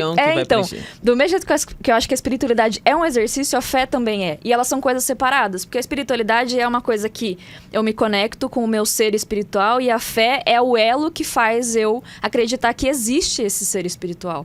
Então, é um exercício de o tempo inteiro eu passar por situações que são palpáveis, que são assim, uma pessoa me disse isso, ou aconteceu tal situação, ou eu tô passando por certa dificuldade. São coisas palpáveis, são problemas às vezes que a gente consegue realmente pegar e dizer, esse é o problema. Mas a minha fé é o quê? Vai fazer eu olhar para aquilo e é o elo que eu tenho com essa coisa que é material e o meu espiritual. Então, eu preciso atravessar essa coisa material, entendeu? Eu preciso, pela fé, encontrar a conexão de que eu estou passando por isso, eu encontrei com essa pessoa no meu caminho, eu vivo essa situação porque existe um propósito espiritual nisso. E aí, a fé é essa conexão, é esse elo. Mas nem sempre, né? No trânsito, a pessoa te corta, você... Sabe o que é um exercício? Essa vida... É que a gente está trazendo para essa palavra, mas eu vou tentar buscar... Esse lance de espiritualidade, você vive o tempo inteiro... Eu ouvi essa frase e eu acho muito interessante. Nós somos seres humanos tendo experiências espirituais ou nós somos seres espirituais tendo experiência humana? Nós somos o segundo. Difícil entender. Eu fico com o segundo, mas cada um pode ficar com o que se acha agora. Que somos seres espirituais tendo experiências humanas. Exatamente, porque do que eu creio a eternidade é esse espírito que vai viver eternamente. Então, esse momento que eu vivo agora é só um pedacinho. Entende como a prestação de contas, quando eu tenho uma noção de mundo assim, ela vai ser diferente do que para outra pessoa? Porque esse aqui é só um pedacinho de algo que é eterno, desse espírito. Cara, eu tenho que ser muito cuidadoso, né?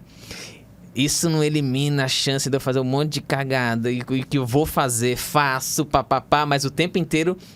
Agora, a relação espiritualidade e fé Lembra? Eu me auto-julgo. Não julgo você, eu olho pra dentro com base nesse Deus que me habita, que supre esse vazio existencial, esse buraco sem fim, infinito que você disse. Eu achei quem supre pra mim. Não serve pra você, não serve pra você, cada um escolhe. Serve, né? Pra você. Então esse Cristo, ele me preencheu nesse ponto. Então quando eu olho pras relações e agora eu vou buscar a espiritualidade, Fer, eu vejo assim, ó.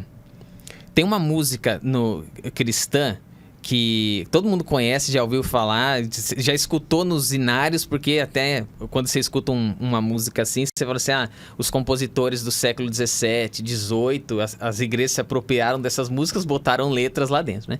Mas é assim, it is well with my soul.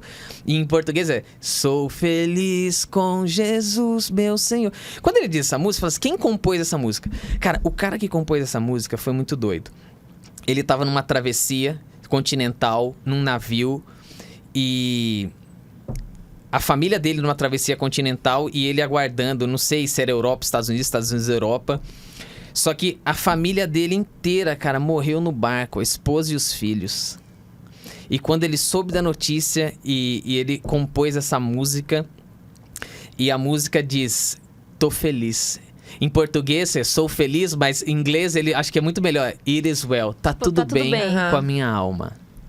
Cara, entende? Se o fundamento da espiritualidade e da fé fossem os familiares, ele estaria morto naquele momento, porque tudo que subsistia a alma dele tinha morrido.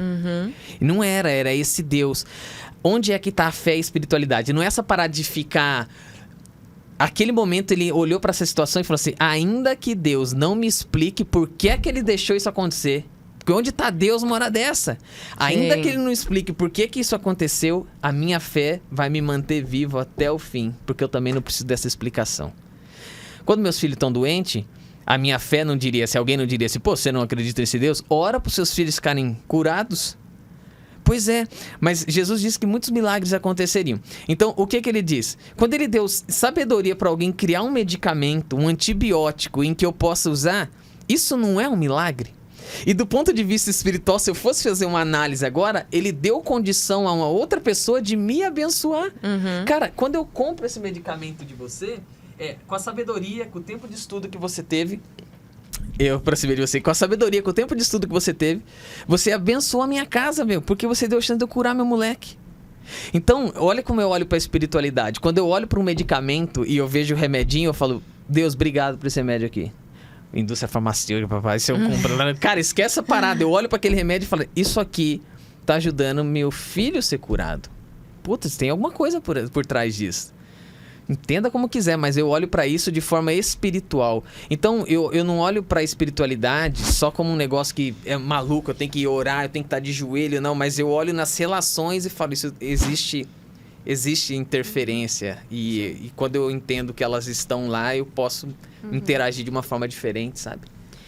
E como eu exerço, né, daí essa fé, essa espiritualidade, eu acho que também pela ausência de uma religião, eu não sou muito conectada com ritos, assim, que é algo que está muito conectado, são duas coisas muito conectadas. Mas eu procuro, e aí quando você falou isso, eu fiquei pensando, em que momentos que eu converso com Deus ou que eu, ao conversar comigo mesma, eu me permito não estar conectada com um celular, com uma televisão, com uma música, sabe? Porque a gente tem que estar o tempo inteiro com barulho, né? Já reparou? Às vezes a gente está o tempo inteiro buscando um barulho pra preencher, né? E aí, em que momentos em que eu tô quietinha, assim, né? Que pra muitos, um momento de oração, um momento de meditação, um momento de leitura... É quando eu bordo, quando eu faço crochê, eu acho que eu tô exercendo a minha fé e minha espiritualidade. Cara, isso. Porque assim, eu tô fazendo algo com as minhas mãos, algo que assim, que eu ainda não sou boa o suficiente, assim como a vida, que eu não sou boa o suficiente em muitas coisas. E aí eu tô ali ainda aprendendo, tem que desmanchar, tem que fazer de novo, aí faz nó, aí você erra e não sabe onde errou, e você tem que tentar descobrir, e tem que... Então, tudo isso é um exercício de fé pra mim, no sentido de que eu me conecto com um ser que tá em aprendizado constante, assim. E não tem ninguém me dizendo o que fazer. Olha que legal, cara. Você tá dizendo períodos de reflexão, barulho, em todo tempo as pessoas não querem. Carol, você disse uma palavra, angústia. Já reparou que isso é um negócio demonizado hoje? Angústia e tédio. A criança não pode ter tédio. Né? Não pode ficar sem o que fazer. Não pode. Ele tá no carro viajando com a família, leva o celular, leva as coisas. Por quê? Porque ele não pode ter tédio. Por quê? Ele tem que estar ocupado. Cara, isso nós estamos enfiando no buraco a sociedade, porque a angústia é dali que a gente produz, cara. Ostra feliz não faz pérola. Total. Né? Quando a gente olha pra isso, o que é? Nasce da angústia, do sofrimento, composição, o entendimento da vida, o questionamento das coisas. Quando eu vou pra uma atividade em que eu tenho a condição de exercitar o meu cérebro, eu tô o tempo inteiro. E às vezes não é alegre isso, cara. É uma parada que você faz, dói.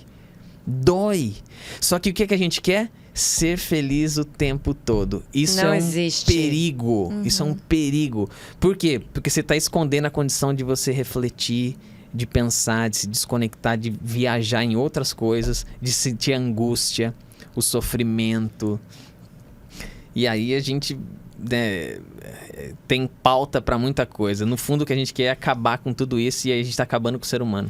Castrando o ser humano. Eu acho... Nossa, muitas coisas importantes aqui vocês trouxeram e esse papo vai longe, hein? A coisa da angústia, eu acho que, de fato, a angústia nos move, né? Seja a transformar o ambiente que não está nos fazendo bem, ou a refletir sobre pra onde eu vou daqui. E quando eu fui diagnosticada com depressão no começo do ano, e quando eu fui diagnosticada, eu fui conversar com a minha mãe e ela falou assim: filha, eu só quero que você fique bem e eu quero que você lembre que... E eu favoritei essa mensagem recentemente, eu reli. Lembre que se a gente não chega, às vezes, no fundo do poço, a gente não tem força para dar um impulso e sair de um lugar que a gente precisa sair. E a angústia é isso. Ela te leva para um lugar que, às vezes, você precisa chegar lá e ver o que está acontecendo lá para ter um pouco de lucidez e conseguir sair dali. Então, ela é muito importante. A gente não pode querer dopar a angústia. Ela é parte fundamental do processo de estar vivo. E estar vivo é se colocar em movimento. Para se pôr em movimento, você tem que ter angústia. Sim. Porque senão você também não sabe o que é felicidade. Se ela se pintar na sua frente, você não vai saber. Se você viver sempre assim, né?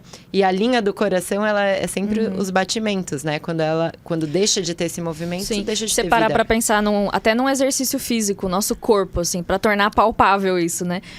Se a gente viver num estado de zona de conforto, se eu comer tudo que eu quiser, se eu me mexer só quando eu tiver vontade, se eu sentar do jeito que eu quiser sempre, se eu tiver... Você vai parar num buraco que você vai agachar, vai pegar uma caneta e aí você vai dar uma torcicola falando: nossa, quando você caiu de bicicleta? Não, eu agachei pra pegar a caneta. Não aguentei. Então, assim, a gente vive isso no nosso corpo físico.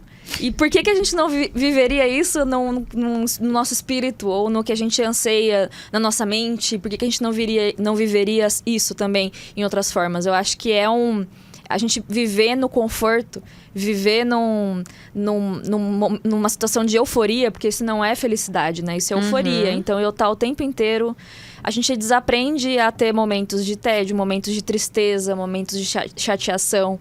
Então, eu crio uma expectativa de que tudo tem que me agradar, de que tudo tem que ser legal, de que tudo tem que me dar condições para eu fazer o que eu quiser, porque eu mereço tudo. E isso é muito perigoso, porque daí essa pessoa cai numa empresa e ela transfere essa responsabilidade para a empresa. Total. E transfere essa responsabilidade, transferiu na escola, transferiu em casa. Por quê? Porque a gente se acha, assim, eu nasci para ser feliz. E agora? Quanta sabedoria nisso. Você falou dopar a angústia, e o que você colocou, Fer, o sextou é dopar a angústia. Pô, mas você tá sendo... Não, tem sextou. Pô, vai que é zoar sextou, com o meu sextou mano. também. Tem sextou que é sextou. Ó o juiz do sextou. O juiz do sextou. Mas pra muita gente, o sextou é dopar a angústia. Sim. Que seria o final de semana, você fala: cara, esse final de semana eu não vou sair. Vou pensar em tudo que eu tô fazendo. Eu vou pensar nesses últimos meses, semanas, anos que eu tô dentro dessa empresa, ou dentro desse negócio, dentro dessa instituição, e o quão bom isso tá sendo ou não. E vai ser angustiante, você vai chorar, cara. Só a ideia disso já é né? sufocante. Sufocante, Né? sufocante. Não vou ter ar, não, peraí, eu preciso sair e esquecer disso. E não pensar nisso. E nem pensar Sim. nisso. Sabe que gente que tá devendo pra caramba, e você fala: meu, mas ele falou: eu não tenho coragem de acessar a minha conta pra ver a minha conta. O que ele tá querendo nesse momento? Esconder algo que é mergulha, cara. Cai de cabeça agora. Chafurda na lama. Sabe, é muito doido isso. Olha o lance da depressão. Você falou isso agora, né? Eu falei da minha mãe, né? Minha mãe teve depressão há uns 14 anos. Minha mãe até hoje, ela diz que ela sabe onde é a porta para ela entrar naquele lugar terrível. Ela conhece o limite. Ela conhece o limite. E eu me lembro quando isso aconteceu com ela, eu tinha um preconceito contra a psiquiatra. Muito comum isso. Muito, cara. Só que eu fui o cara que acompanhou minha mãe em todas as consultas, cara. E eu ouvi minha mãe falar todas as coisas. Foi um negócio, assim, Caramba. muito íntimo. Mas foi um médico aqui de Sorocaba, um senhor, um cara incrível, que a filha agora segue a mesma linha dele. As consultas duravam 1 hora e ele fazia um processo investigativo grande, porque existem psiquiatras que querem te dar uma bomba e existem outros que querem dosar, porque o corpo está sofrendo. E naquele momento eu entendi que existe uma falta de produção de uma série de coisas do teu corpo. E isso precisa primeiro ser suprido para você levar a pessoa a uma condição de pensamento, de lidar com essa angústia, com esse buraco, né? E foi muito doido. Minha mãe passou por esse processo. Foram 4 anos em recuperação, até que ela conseguiu parar com os medicamentos. Então eu olho para isso tudo e falo... Cara, minha mãe, ela sabia pra onde ia. Ela que me educou num propósito real. O Deus que preenche o vazio. Ela tava lá com esse... O que faltou? Olha que legal, tá vendo? Não tem relação com isso, cara. É algo que extrapola. E o nosso corpo sofre com essa parada. E aí é que a gente vai encontrar Deus e pedir ajuda pra Ele. Pra ser... Mas o milagre tá no cara do lado, que conseguiu pensar no medicamento que te dá condição de pensar. Uhum. Quanta gente não teve isso, cara? Uhum. Sabe? Que tem muito a ver com a vida em comunidade também. A vida em comunidade. É super importante, super. E por força própria não sai. E essa coisa que você falou da psiquiatria ser uma área com muito preconceito e muito tabu, e pessoas que vão à psiquiatra ou se enxergam ou são vistas como pessoas fracas, precisa de muita força para ir num psiquiatra. Precisa de muita força para sentar num podcast e falar que tem depressão, ou falar da sua mãe e falar do processo, porque é um processo para você também que tá acompanhando.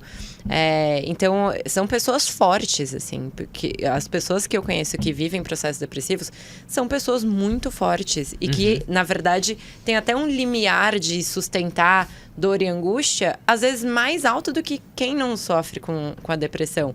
E aí, por isso mesmo que não enxergaram quando já estavam já tinha atravessado a porta, né?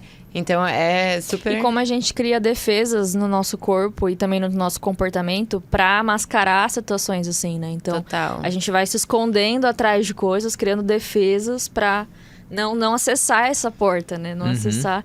E às vezes é preciso, né? Acessar. É. E às vezes você já tá lá dentro. Às vezes, exatamente. E aí você precisa descobrir que você tá lá dentro. E isso não... Você falou da sua mãe, que imagino que seja uma pessoa de muita fé também. E é interessante ver que isso não abala necessariamente a sua fé. Ou não quer dizer que você estava errado. Ou que você não tem fé, ou que faltou fé. Quer dizer, fala sobre um processo seu, um processo químico também. Químico. Né? De falta algumas uma experiência humana. Uma experiência humana. Desse ser espiritual. Gente, pra ter depressão e pra morrer, basta estar vivo. Cara. Não controla nenhuma dessas duas coisas. Vou para uma outra pergunta. Gente, esse papo vai longe, hein? Espero, Rodrigo, você não esteja com muita fome. Mas vai ser uma outra pergunta. Tá gostando, Rodrigo? Tá. Bom, ele tá se conectando, né, Rodrigo? Se todo mundo tem fé, então a gente entrou um pouco nesse consenso, né? Todo mundo tem fé, que a gente conseguiu diferenciar um pouco a fé da espiritualidade e da prática, né? Às vezes ela tá adormecida, às vezes você não tá conectado a ela. O que falta, na visão de vocês, pra gente viver com mais harmonia e menos batalha? E aí, batalha eu coloco tanto no campo extrapolado da guerra física entre países, mas também as pequenas batalhas que a gente trava todos os dias no trânsito, no trabalho com aquela pessoa que vem falar com você já revira o olho, na fila do mercado, no condomínio, na escola dos filhos, enfim... Se todo mundo tem fé e todo mundo tem esse vazio e essa busca por conexão e por algo que nos preencha, o que tá faltando pra gente conectar essas pontas? Apontou pra mim. A palavra, o Linhares, reproduzindo uma pergunta como essa, falta amor. Porque... Linhares Antônio 2020. Né? Mas de fato, se a gente olha para algumas coisas, né? Temor e tremor, assim, o que Deus... Vamos pegar os eixos, né? Amor, fé. São duas coisas diferentes. Você é um cara de muita fé, tá? Mas como que você age? A fé sem as obras, ela não vale de nada, certo? Todo mundo já ouviu isso, né? Então, Paulo vai falar um pouco sobre isso. Então, o que falta para reduzir isso aqui? Falta amor, cara. Que é o que Deus tá falando assim, cara, a fé é você acreditar naquilo que você não tá vendo com força total. Beleza, já existe isso? Já existe. E agora? Falta a prática, cara. Então, quando alguém no trânsito te fecha, falta você perdoar. Né? Mas aí, para algumas coisas é mais fácil. A Feira anda de carro comigo, ela sabe. É muito fácil eu perdoar alguém no trânsito, porque eu ando a 40 por hora. Você precisa ser perdoado, na verdade. Eu preciso ser perdoado. Mas sem brincadeira, o entendi. sujeito passa maluco. Eu olho e falo assim, meu Deus, cara, em que vibe eu tô que eu não consigo xingar esse cara, mandar ele para o lugar que ele deveria. Mas em outros lugares eu sou fraco. Né? Então, em todo tempo é exercício. E o que falta? Amor, velho. O mundo ideal é esse mundo em que a gente consiga aplicar o amor de fato. E aí Jesus provoca a gente de uma forma muito incrível, que não é amar a Carol. Amar a Carol é fácil, pô. Gente boa pra caramba, batendo um papo aqui com a gente, como é que eu não vou gostar de você? Agora vai amar aquele cara que assassinou a pessoa que você ama. Putz, cara. Dificílimo. Nossa, cara. Beira o impossível. Beira o impossível. Humanamente falando, eu não consigo, cara. Eu não consigo. Se acontecer um negócio desse, eu não sei, cara. Eu não sei. Humanamente. E aí vem a fé naquilo que é maior, é Deus. É esse Deus que tá dizendo, Emerson, é isso que eu quero de você. Mas como é que eu vou fazer isso? Como é que eu vou fazer isso? Se você fizer isso, a harmonia que a Carol perguntou vai existir, cara. Porque eu dentro eu quero tirar a vida do cara. Sim, ele E eu vou tirou, continuar né? uma guerra. Eu vou continuar uma guerra. Porque ele matou alguém que eu amo. E eu matando aquele cara, talvez alguém ame aquele cara. Tá vendo? E a guerra continua. Todo bandido tem uma mãe, né? Tem um filho. Tem um filho. Entende? A guerra continua. Mas a minha causa é válida. Justiça. Sim. Ele tirou a vida de alguém que eu amo. Sim. Não. Mas não é olho por olho, dente por dente, não, cara. Então, assim, eu não sei a opinião que a Fer tem. O Linhares, a gente fez uma pergunta mais ou menos assim. Ele só disse assim, ó. Amor. Ame. Ame. Falei. Acabou o podcast nessa. Ame. Ficamos assim. Não tinha mais nada pra falar 20 segundos de depois. silêncio. Pessoal, Valeu, siga, compartilhe. Tá dito. Maravilhoso. Pô. Eu sou filha única, né? Então eu cresci numa casa que tudo era pra mim. Tudo era... E meu pai já era mais velho, ele já tinha 2 filhos já mais velhos. Então eu fui quase que filha de um vô, assim, né? Porque ele tentou corrigir comigo coisas que ele aprendeu depois que meus irmãos já tinham crescido, né? Então eu cresci, imagina, filha única, meu pai já era mais velho, e assim, uma filha muito desejada pelos dois, assim. Então eu nasci num contexto muito em que tudo era pra mim. Não tinha muito conflito com os meus interesses. Tinha conflito com os meus pais, mas comigo, assim, com os meus interesses, não tinha muito. E eu, recentemente, conversei com uma profissional do iFood para falar sobre People Analytics e tal. E ela falou assim, nossa, eu cresci numa casa com 3 irmãs. E, assim, foi o maior aprendizado que eu tive de gerenciamento de recursos, de alinhamento de objetivos, de expectativas. Foi o maior ensinamento que eu pude ter, né, de situações em que a gente depois tem que fazer faculdade para aprender, né? Então, eu não tive isso desde pequena, assim. E aí, quando me vi na vida, assim, em situações da vida em que você fala, nossa, fiz cagada, né? Acho que eu agi de uma forma que não deveria e tal. Você para pra pensar, né? Nossa, eu nunca tive esses embates. Nunca tive uma pessoa que, vai escolher uma pizza. Era que pizza que você quer, Fernanda? Foi mimada. Acho que de certa forma, sim. Mas eu olho pra hoje isso e penso, que bom que hoje eu consigo olhar e ver que foi o que aconteceu comigo. E que eu consegui me desprender dessa carcaça, sabe? História, né? E então era assim, não tinha aquela coisa, eu quero pizza de calabresa e outro quer pizza de mussarela. Não, era qual pizza que você quer. E aí, quando eu me vi num contexto corporativo, até na faculdade, assim, e aí você vai encontrando uns embates e vai tendo que amadurecer com essas questões, né? Então, eu acho que o que falta é a gente viver menos nesse conforto do filho único mimado, que tem tudo que ele quer, que deseja, e mais na diversidade de uma família com 4 filhos, um banheiro e, sabe, essas coisas, assim, de a gente aprender a lidar com esse desconforto e com essa diversidade. Acho que foi disso que a gente falou, basicamente, quase em toda a conversa que a gente teve hoje aqui, né? Então, eu acho que isso que traz harmonia. Ironicamente, né? É muito doido. É muito doido, porque a harmonia não é ser todo mundo igual. Dizer sim. Todo mundo dizendo sim, amém pra tudo. Crer. Harmonia, assim, eu vivia numa casa que diziam amém pra mim, mas não era uma casa que tinha harmonia, não necessariamente. Ah, mas aí você tá dizendo então que a família que mora numa casa de 2 cômodos, um banheiro, que tem 5 filhos e que tá passando um perrengue e tal, então, ai, que bonito, olha, estão vivendo mas harmonia. Pode ter harmonia. Então, mas não tô pintando isso também, assim, né? Eu tô dando um exemplo da minha vida e falando que hoje eu olho pra isso e penso, putz, eu acho que faltou esse embate, esse choque, no meu amadurecimento, sabe? De criança, assim. E eu acho isso, o Byung-Chul Han, a gente fala muito dele aqui, ele fala disso, do diferente.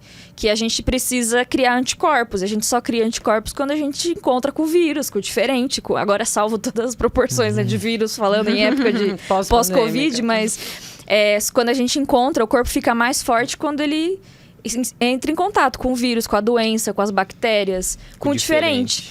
Se ele vive o tempo inteiro dentro de uma bolha, fechado, e não tem esse... Ele é fraco. Ele é muito frágil. É muito frágil, é muito exatamente. suscetível a qualquer coisa. Qualquer coisa. Não então, te fortalece mesmo. E isso não é harmonia.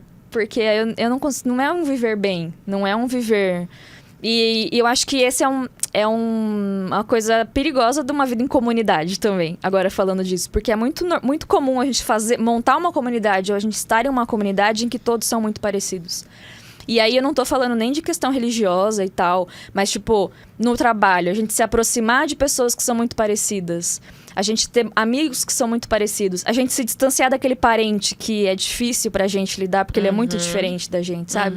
E eu acho que isso não é harmonia, porque daí num contexto a gente cria separações, em contextos como esse, sabe? Então eu acho que o que falta pra gente viver mais em harmonia e trazer isso pros nossos contextos é isso, assim, a gente se expor ao diferente. A fugir do algoritmo. Muito bom, muito bom. E isso bate em vários lugares. E uma coisa que me veio ouvindo sua fala, Fê, é que essa ideia do diverso, ela fala muito sobre não é o que é melhor para mim ou o que é melhor para você. É o que é melhor para nós. Porque quando existe um encontro, se constrói uma outra formação.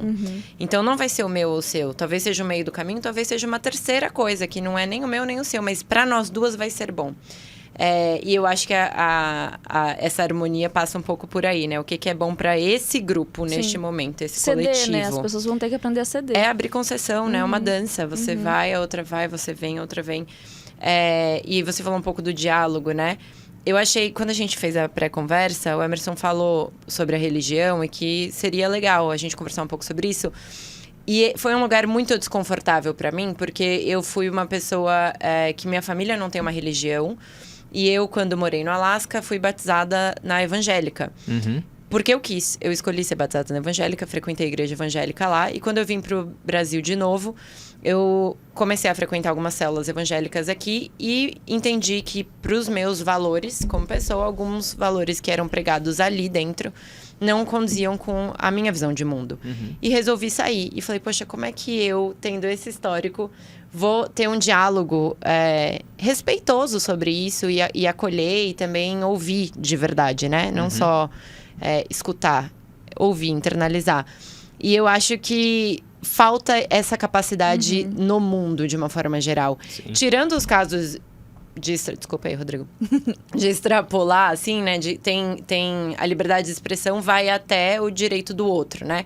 Então, assim, um nazista não tem que ter liberdade de expressão, ponto, acabou. Isso, pra mim, é ponto pacífico. Mas tem coisas que a gente tem que saber dialogar e falar sobre. Eu acho que nos últimos eventos que a gente teve aqui no Brasil, a gente perdeu essa capacidade, né? Perdeu. Sair do grupo da família. Então, se você votou em tal, pronto, acabou, pra mim, morreu. Eu fui muito essa pessoa também. E tô voltando a construir essa capacidade de diálogo, de entender que nem todo mundo tá no mesmo saco, assim, sabe? E as pessoas têm perspectivas e histórias diferentes. E eu acho que essa conversa foi muito potente nesse lugar. De saber que nós somos pessoas diferentes, mas que se conectam em vários pontos. E que a gente pode conversar desses pontos e dos pontos que nos desconectam, talvez. Sim. Né? Não sei se pra vocês fica isso. Faz muito sentido isso, assim. Eu também não tive uma experiência muito positiva na igreja, mas eu consegui passar por isso e hoje olhar e entender que foi um aprendizado como todos os outros pelos quais eu passei, sabe? E o fato de eu ter passado por uma experiência ruim não faz com que pessoas que estejam lá dentro ou pessoas que tenham a mesma fé, mas, por exemplo, não faz eu me afastar do Emerson ou não querer ouvi-lo falar sobre a crença dele. Pelo contrário, não, assim, são coisas separadas, assim. Foi a minha experiência. A gente tava falando de um ser espiritual com experiências humanas, foi a minha experiência humana, sabe? E agora, o que eu faço com isso espiritualmente falando, sabe? Sim. Aí eu vou olhar e vou condenar, eu vou dizer, mas eu preciso aprender a olhar para essa experiência com um olhar espiritual, não humano. Se eu olhar com um olhar humano, eu vou só alimentar julgamento, alimentar amargura, alimentar rancor, alimentar, sei lá, ficar falando mal, praguejando. Você vai se fechar na sua crença. Exatamente. E você não vai conseguir enxergar mais nada. E aí, fazendo disso. isso, eu me fecho pro diferente também. Sim. Porque daí eu só vou querer... agora eu vou me recolher no meu conforto de pessoas que também tiveram experiências ruins. E aí, onde que eu cresço nisso? Eu não cresço, porque eu vou voltar pro mesmo lugar de julgamento, de amargura, de tristeza, de... Então, eu acho que a gente tem que olhar para todas as situações da nossa vida e entender do que eu tô me afastando, do que eu tô querendo me manter distante e por quê, assim. Claro que tem situações, assim, situações abusivas, situações manipuladoras, assim, que realmente a gente tem que ter o autoconhecimento e ter força também em uma comunidade, né, para poder te ajudar a se afastar de situações assim. Não que você tem que se provocar, forçar, viver... Não, porque essa experiência humana, um abuso em casa, é a experiência humana que meu espírito... Não é isso que eu tô falando. Não é uma experiência não é, que exatamente. deve viver. Mas, assim, se de repente eu me afasto de determinadas pessoas, por que eu me afasto? Porque o nosso propósito, a nossa visão de mundo não tem muito a ver. E, assim, eu tentei me conectar com aquela pessoa, mas, assim, ela tá fechada pra isso? Beleza, você pode não nutrir uma amizade, mas você não pode se fechar pra aquela pessoa, né? Sim. Então, acho que a gente tem que dosar isso, sabe? O João, noivo da Fer, é um amigo meu, estamos na caminhada há 17 anos aí, começamos na faculdade e as coisas sempre aconteceram assim, a gente acabou a faculdade, cada um foi pro seu canto e hoje a gente trabalha junto e não foi nem combinado, um indica o outro pra empresa, não, aconteceu, estamos lá na mesma empresa e é muito legal. Ele tem uma cosmovisão diferente da minha, mas ele é um amigo, cara. E você fala, mas por que ele é... Como assim, né? Mas ele é um amigo. Cara, a gente pensa em uma série de coisas diferentes e discorda um do outro. Discorda. Um dizendo pro cara, não é por aí que eu por exemplo, no que eu acredito não é por aí. O que eu acredito, Emerson, não é por aí. Pô, legal. Tá, respeito você, cara, te amo, cara. Tipo, você tem esse direito, entende? As pessoas me botam num saco de ser crente, evangélico, e falam, mano, esse cara é homofóbico, vota no Bolsonaro, vamos ser sinceros, vai. É isso aí. Vamos lá. Esse é o saco do crente hoje. Com certeza. Vota no Bolsonaro... Patriota, paga pau dos Estados Unidos. Pô, cara, não posso nem usar a bandeira do Brasil, porque daí os caras... Mas o que eu quero dizer com isso é que se as pessoas de fato quisessem me conhecer, elas veriam que tem muita coisa que eu penso e eu não concordo, cara. Sabe? Dentro do mundo religioso do qual eu nasci, tô envolvido há 36 anos... Eu olho pra atitude de alguns pastores e falo, mano, esse cara é louco, tá errado, não é por aí, não é isso, meu. Será que o cara não leu Mateus? Será que ele não leu João, cara? Não é possível. Será que ele não leu essa passagem? Porque o tempo inteiro o que eu tô querendo dizer é que eu sei o quanto isso vai me custar, entende, Carol? Só que ao mesmo tempo, cara, o que eu falei pra você do amor, eu quero viver essa parada, cara. Sabe? Eu quero viver essa parada sob as piores condições. É o ônus e o bônus. É o ônus e o bônus. E eu sei, eu falo com Deus, eu sei. Falo, pai, o dia que o Senhor me enfiar num buraco pesado, eu só sei de uma coisa. Fábio, que eu sinta, e o Senhor me mostra que o Senhor tá do meu lado, porque é isso, é essa parada. As pessoas vão me condenar. Vou perder negócios por dizer isso. Esse episódio muita gente abandonou lá no minuto 4 porque viu essa parada. Eu falei, cara, vou fazer o quê, cara? Vou fazer o quê, bicho? Se você não tem condições de dar a opção de entender um pouco mais sobre isso, paciência, vai no minuto 4 e é isso. Tá tudo bem. Tá tudo bem, cara. Tipo, vou fazer o quê com você, cara? Vou matar você... Não, eu acho que tá faltando discordar. A gente tá faltando discordar e entender que isso é um processo natural de caminhada. E Sim. é uma pena. E que a uma gente pena. avança na discordância, né? E tem Nos harmonia. movimenta. Sabe, a Tem música... muita harmonia. A música tem os acordes dissonantes. O que é o dissonante? É aquele que quer escapar, que é diferente da escala musical que você está trabalhando, mas ele complementa e deixa muito bonito. O MPB brasileiro usa muito dissonante. Você fala, como é que música é essa? Pô, é fantástica, cara. Então, a gente precisa de acordes dissonantes nas conversas. É isso, cara. Eu acho que esse tá aí um ponto de compensação fantástico se a gente conseguir trabalhar. Esse podcast foi aberto para isso, Carol.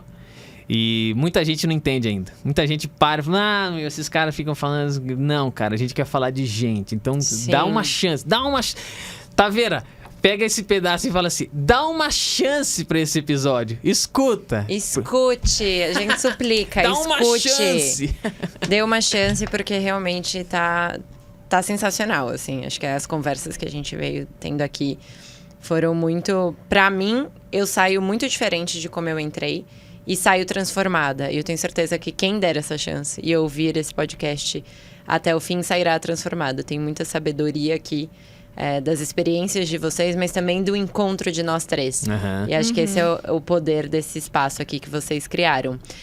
Antes da gente ir, eu queria fazer mais uma última pergunta, que é: como que vocês se veem em 10 anos? Nossa, cara. 10 Existe anos. uma dicotomia nessa... Porque... Deus ri dos nossos planos, né? Porque a gente fala, daqui 10 anos eu não sei se eu tô vivo nos miserável. próximos, né? A gente quer que ele ria, né? Vamos divertir Mas Deus ao agora. mesmo tempo, é um ignorante aquele que planeja, que quer Não construir uma planeja. torre, mas não planeja a construção claro. dela. Então, de que jeito...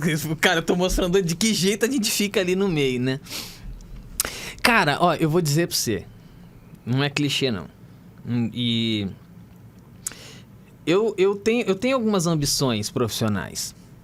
Mas eu acho que mais do que querer estar num cargo X, ou eu quero, de novo, continuar falando desse Deus e onde eu pôr a mão, viver Colossenses 3, 22. É isso? Ó, o efeito João Pessoa Olha o efeito aí. João Pessoa. Eu vou confirmar aqui. Mas onde quer que eu pôr as mãos, tudo que eu fizer que seja pra Deus. Então, daqui 10 anos... Eu não sei onde eu vou estar, mas que eu esteja com essa mesma energia que você está vendo aqui, sabe? Com a mesma vontade de fazer essas coisas.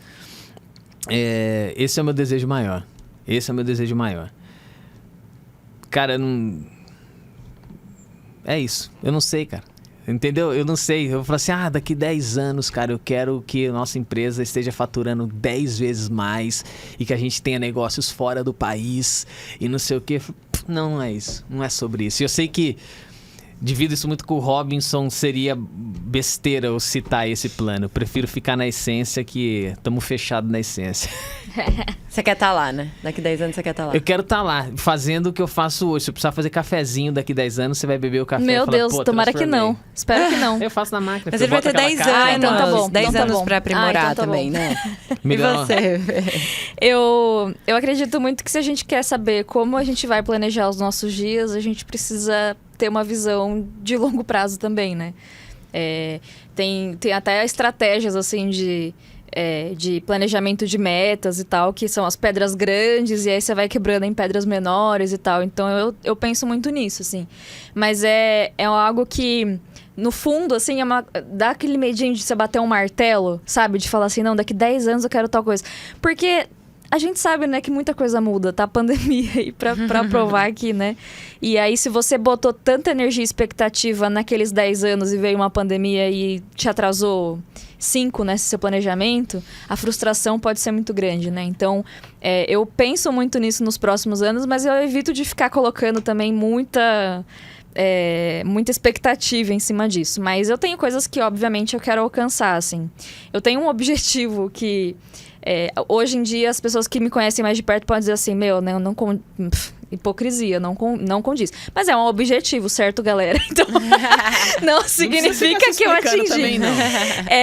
Eu quero ter uma vida simples. E uma vida simples não é uma vida pobre ou uma vida simplória. Uhum. Eu quero uma vida simples no sentido de que a gente já tem complicações demais, assim. Então eu acho que, assim, sabe, aquela coisa de voltar pra casa e ser simples, assim, sabe? O Lenine tem uma música que chama Simples e vale muito a pena ouvir. É mais ou menos aquela vibe, assim, que eu quero me ver daqui 10, 20, 30 anos. Mas, hoje eu me considero já com uma família, né? Com o João e tal, então eu quero muito que essa família cresça, eu quero muito ter filhos, eu acredito muito no propósito de você ter família e se desenvolver nesse ambiente. Mas, e profissionalmente falando, eu não tenho uma aspiração numa cadeira, assim. Eu acho que eu quero conseguir me organizar. Daqui 10 anos eu quero estar organizada para continuar fazendo as coisas com as quais me preenchem, assim, preenchem o meu espírito e que eu consiga também estar envolvida em coisas novas, assim. De estar sempre me motivando a pavimentar um caminho, olhar para trás e ver que aquele caminho continua ali, tem pessoas já percorrendo, mas também pensar em coisas novas, o que a gente pode fazer daqui pra frente, sabe? Mas isso aí não tá atrelado à cadeira, assim, porque eu acho que a gente pode fazer isso em qualquer posição, assim. E se não for dentro de um contexto também de empresa e for em casa, se você parar pra pensar, aplicar essa metáfora em tudo que você faz, criar filhos, é muito isso, né? Uhum. Você olha pra trás do caminho que você pavimentou, vê as crianças trilhando aquele caminho e pensa no que você vai fazer daqui pra frente. Um negócio, sei lá, qualquer coisa, a gente consegue aplicar essa metáfora. Então, eu acho que eu quero seguir aplicando isso, assim. E que eu possa construir coisas que durem e que as pessoas possam trilhar aquilo e falar, nossa, que bacana que alguém dedicou um tempo pra isso, que alguém pensou nisso e que as coisas evoluam assim, sabe? Muito legal. A ideia do remédio, né? Alguém conseguiu fazer isso e eu consigo agora usar isso pro bem do meu filho ou de quem quer que seja. Por fim, gente, como que vocês saem daqui? Perguntei como que vocês chegam. Como vocês saem? Energizada. Eu acho que tem conversas que fazem a gente querer sair fazendo um monte de coisa, assim, né? Tipo, nossa, que papo da hora. Deixa eu escrever sobre isso, deixa eu fazer tal coisa, deixa eu... ontem tive uma conversa com o Emer, voltei pra casa, assim, e aí hoje de novo também com você e também voltando agora, assim. Então, eu saio energizada. Eu acho que esse é o poder desse tempo e espaço aqui, desse podcast que causa na gente. Entrou um, sai o outro, diferente. Daqui 10 anos quero estar diferente e a hora que eu cheguei aqui era um Emerson, tô saindo o outro, né? Ah, mas muda valor? Não, muda assim, uma série de pensamentos que a gente vai reposicionando as coisas, né?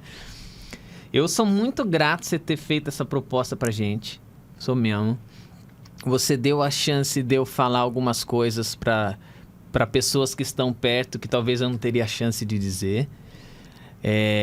Nisso existe um valor, você não tem ideia do tamanho que eu sabe, de felicidade que eu tô dentro disso, né? Mas ao mesmo tempo, a condição que a gente tem de trocar experiências, sabe? Você disse uma coisa no final, cara, eu passo pela mesma experiência desse cara, mas não curti. E como é que vai ser o desafio de trocar uma ideia com ele?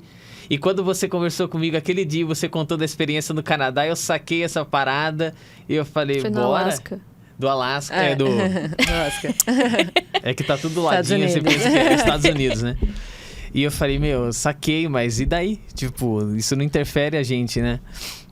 Eu tô feliz pra caramba, cara. Eu espero que as pessoas não falem, pelos 100 episódios que esses malucos, agora os dois lá falando, papapá. Babando o ovo do outro. Não, mas não babando. Não precisamos disso, não. Não curto muito ser, mas enfim, faz parte. A gente aquele negócio, né, do tolere, ame. Não tolere. Ame, eu amo. Discordo de você em tudo, mas... Mas fazer o quê, né? Brincadeira. Gente, eu saio super grata por essa oportunidade. Acho que foi um papo muito gostoso. Conhecer vocês mais foi uma delícia. Já estava muito grata por ter vindo aqui e contado um pouco da minha história. E é tão gostoso falar da nossa história, mas é muito gostoso ouvir a história de vocês, assim. E eu acho que é isso. Eu fiquei muito intrigada quando eu vim aqui de quem eram essas pessoas que estavam dando luz e microfone e palco para outras pessoas contarem sem crachá, né? Tem muito crachá também, mas eu acredito no Café Acredita de que não existe essa divisão, né? A gente é uma pessoa integral, inteira ali nos lugares. Então, eu sou muito grata por essa oportunidade de conhecer vocês. Espero que as pessoas se deem essa oportunidade de ouvir esse podcast até o fim, porque eu acho que, assim, já é meu episódio favorito. Com certeza é este aqui agora. Então, eu agradeço demais pela chance de estar aqui com vocês. Nossa, eu também tô muito feliz, muito grata. Agora você pela que tá no oportunidade. comando, faz aí o que você achar. Então agora eu acho que eu deveria pedir pra vocês seguirem, né? O Carreira Miller e Quinto Dia Útil. Se inscreverem no canal, seguirem o Instagram da página também, curtirem esse vídeo se gostaram, comentarem como é que você sai desse podcast hoje. E se você tá ouvindo no Spotify, você pode correr lá no YouTube e comentar no vídeo dessa semana. E acho que temos um episódio. Nossa! Temos? Temos a abertura. Quem não sabe, a gente grava a abertura depois. Verdade. E aqui a abertura foi na frente, cara. Foi E na tá hora. Feita, tá feita. Olho no olho. Gente, nervoso, fiquei nervosa. Mas deu tudo certo, né? Tudo certo. É Pô, isso. gostei dessa parceria, viu? Vamos pensar em ter mais uns episódios compartilhados aí, se de repente participar. Tá Tô convidada, aqui, viu? disponível. Tá convidada. Super disponível. Curti Trago a chocolate. bancada. Eu acho até que é por isso que eu tô vindo tanto. É, gente. Gente, a esse Dengo de tá limão, financiando. esse aí de limão é sensacional. Esse quebra... como que é? Chocolate Quebra... branco. Quebra de limão com com tapioca. Bom. É chocolate branco, O É que o que ele não melhor tem? pra Explica mim. por que ele não tem gordura hidrogenada, que é o que a maioria dos chocolates brancos, se não todos, Sim. tem. Ó, e ele vem assim, ó. Olha o Ele tamanho não Você do pode fica- falar assim, ó, eu vou Fica- comer só um quadradinho. Um quadradinho. Ah, esse é o quadradinho lá de casa. Nossa, cara, mas eu gostei mais. E cada um vai, né? É. Eu gostei desse do Frutas Tropicais. Mas esse é bom também. 36% cacau. Gente, e essa embalagem? Fala sério, eu vim na paleta da Dengo hoje. Bom, Tô e eu muito cheguei impressionada. aqui e ganhei uma granola, flor de canela, e tá escrito uma coisa linda que eu não tinha lido: comida que abraça. E eu acho que as Ai, que comidas slogan. abraçam a gente mesmo, né? Sim. Se são comidas feitas com afeto, e são comidas. E o afeto não é só você fazer amorosamente, mas é você pensar no ingrediente que você vai Sim. colocar ali, não colocar porcaria ali, Sim. né? Coisa que não é alimento, super industrializado. Então eu ganhei uma granola da Flor de Canela, que é a marca da Fê, né, Fê? Essa aí é a Fer empreendedora. É a Barbie empreendedora. Essa feira é CLT. Essa barba é CLT. Essa é a Delícia. minha marca, então, de granolas e produtos, marmitinhas congeladas. Muito Nossa. bem. Se você é de Indaiatuba, região. Faça o seu pedido. Mas olha, toda vez que eu vier aqui, então, vocês já marquem o próximo, que daí a gente vai... É isso aí. Aí toda vez que você vier também eu trago um outro produto. Aí Ótimo, a eu gente trago vai... outro sabor de dengue. Exatamente. Vocês vão Nossa, cara, a escolher o gente melhor. tá bom demais nesse negócio aqui. Que é isso, cara. Vai lá no shopping. Se você é de Campinas, Shopping Iguatemi. Iguatemi Tem, tem. no Shopping Campinas tem. Iguatemi. Tem. Gente, tem Paris. Tem. Se você estiver aí por Paris, Se você estiver em Paris, tem também. Tem também Dengo É lá. a Dengo. Paris, Dengo. Dengo, Dengo Paris. chocolate.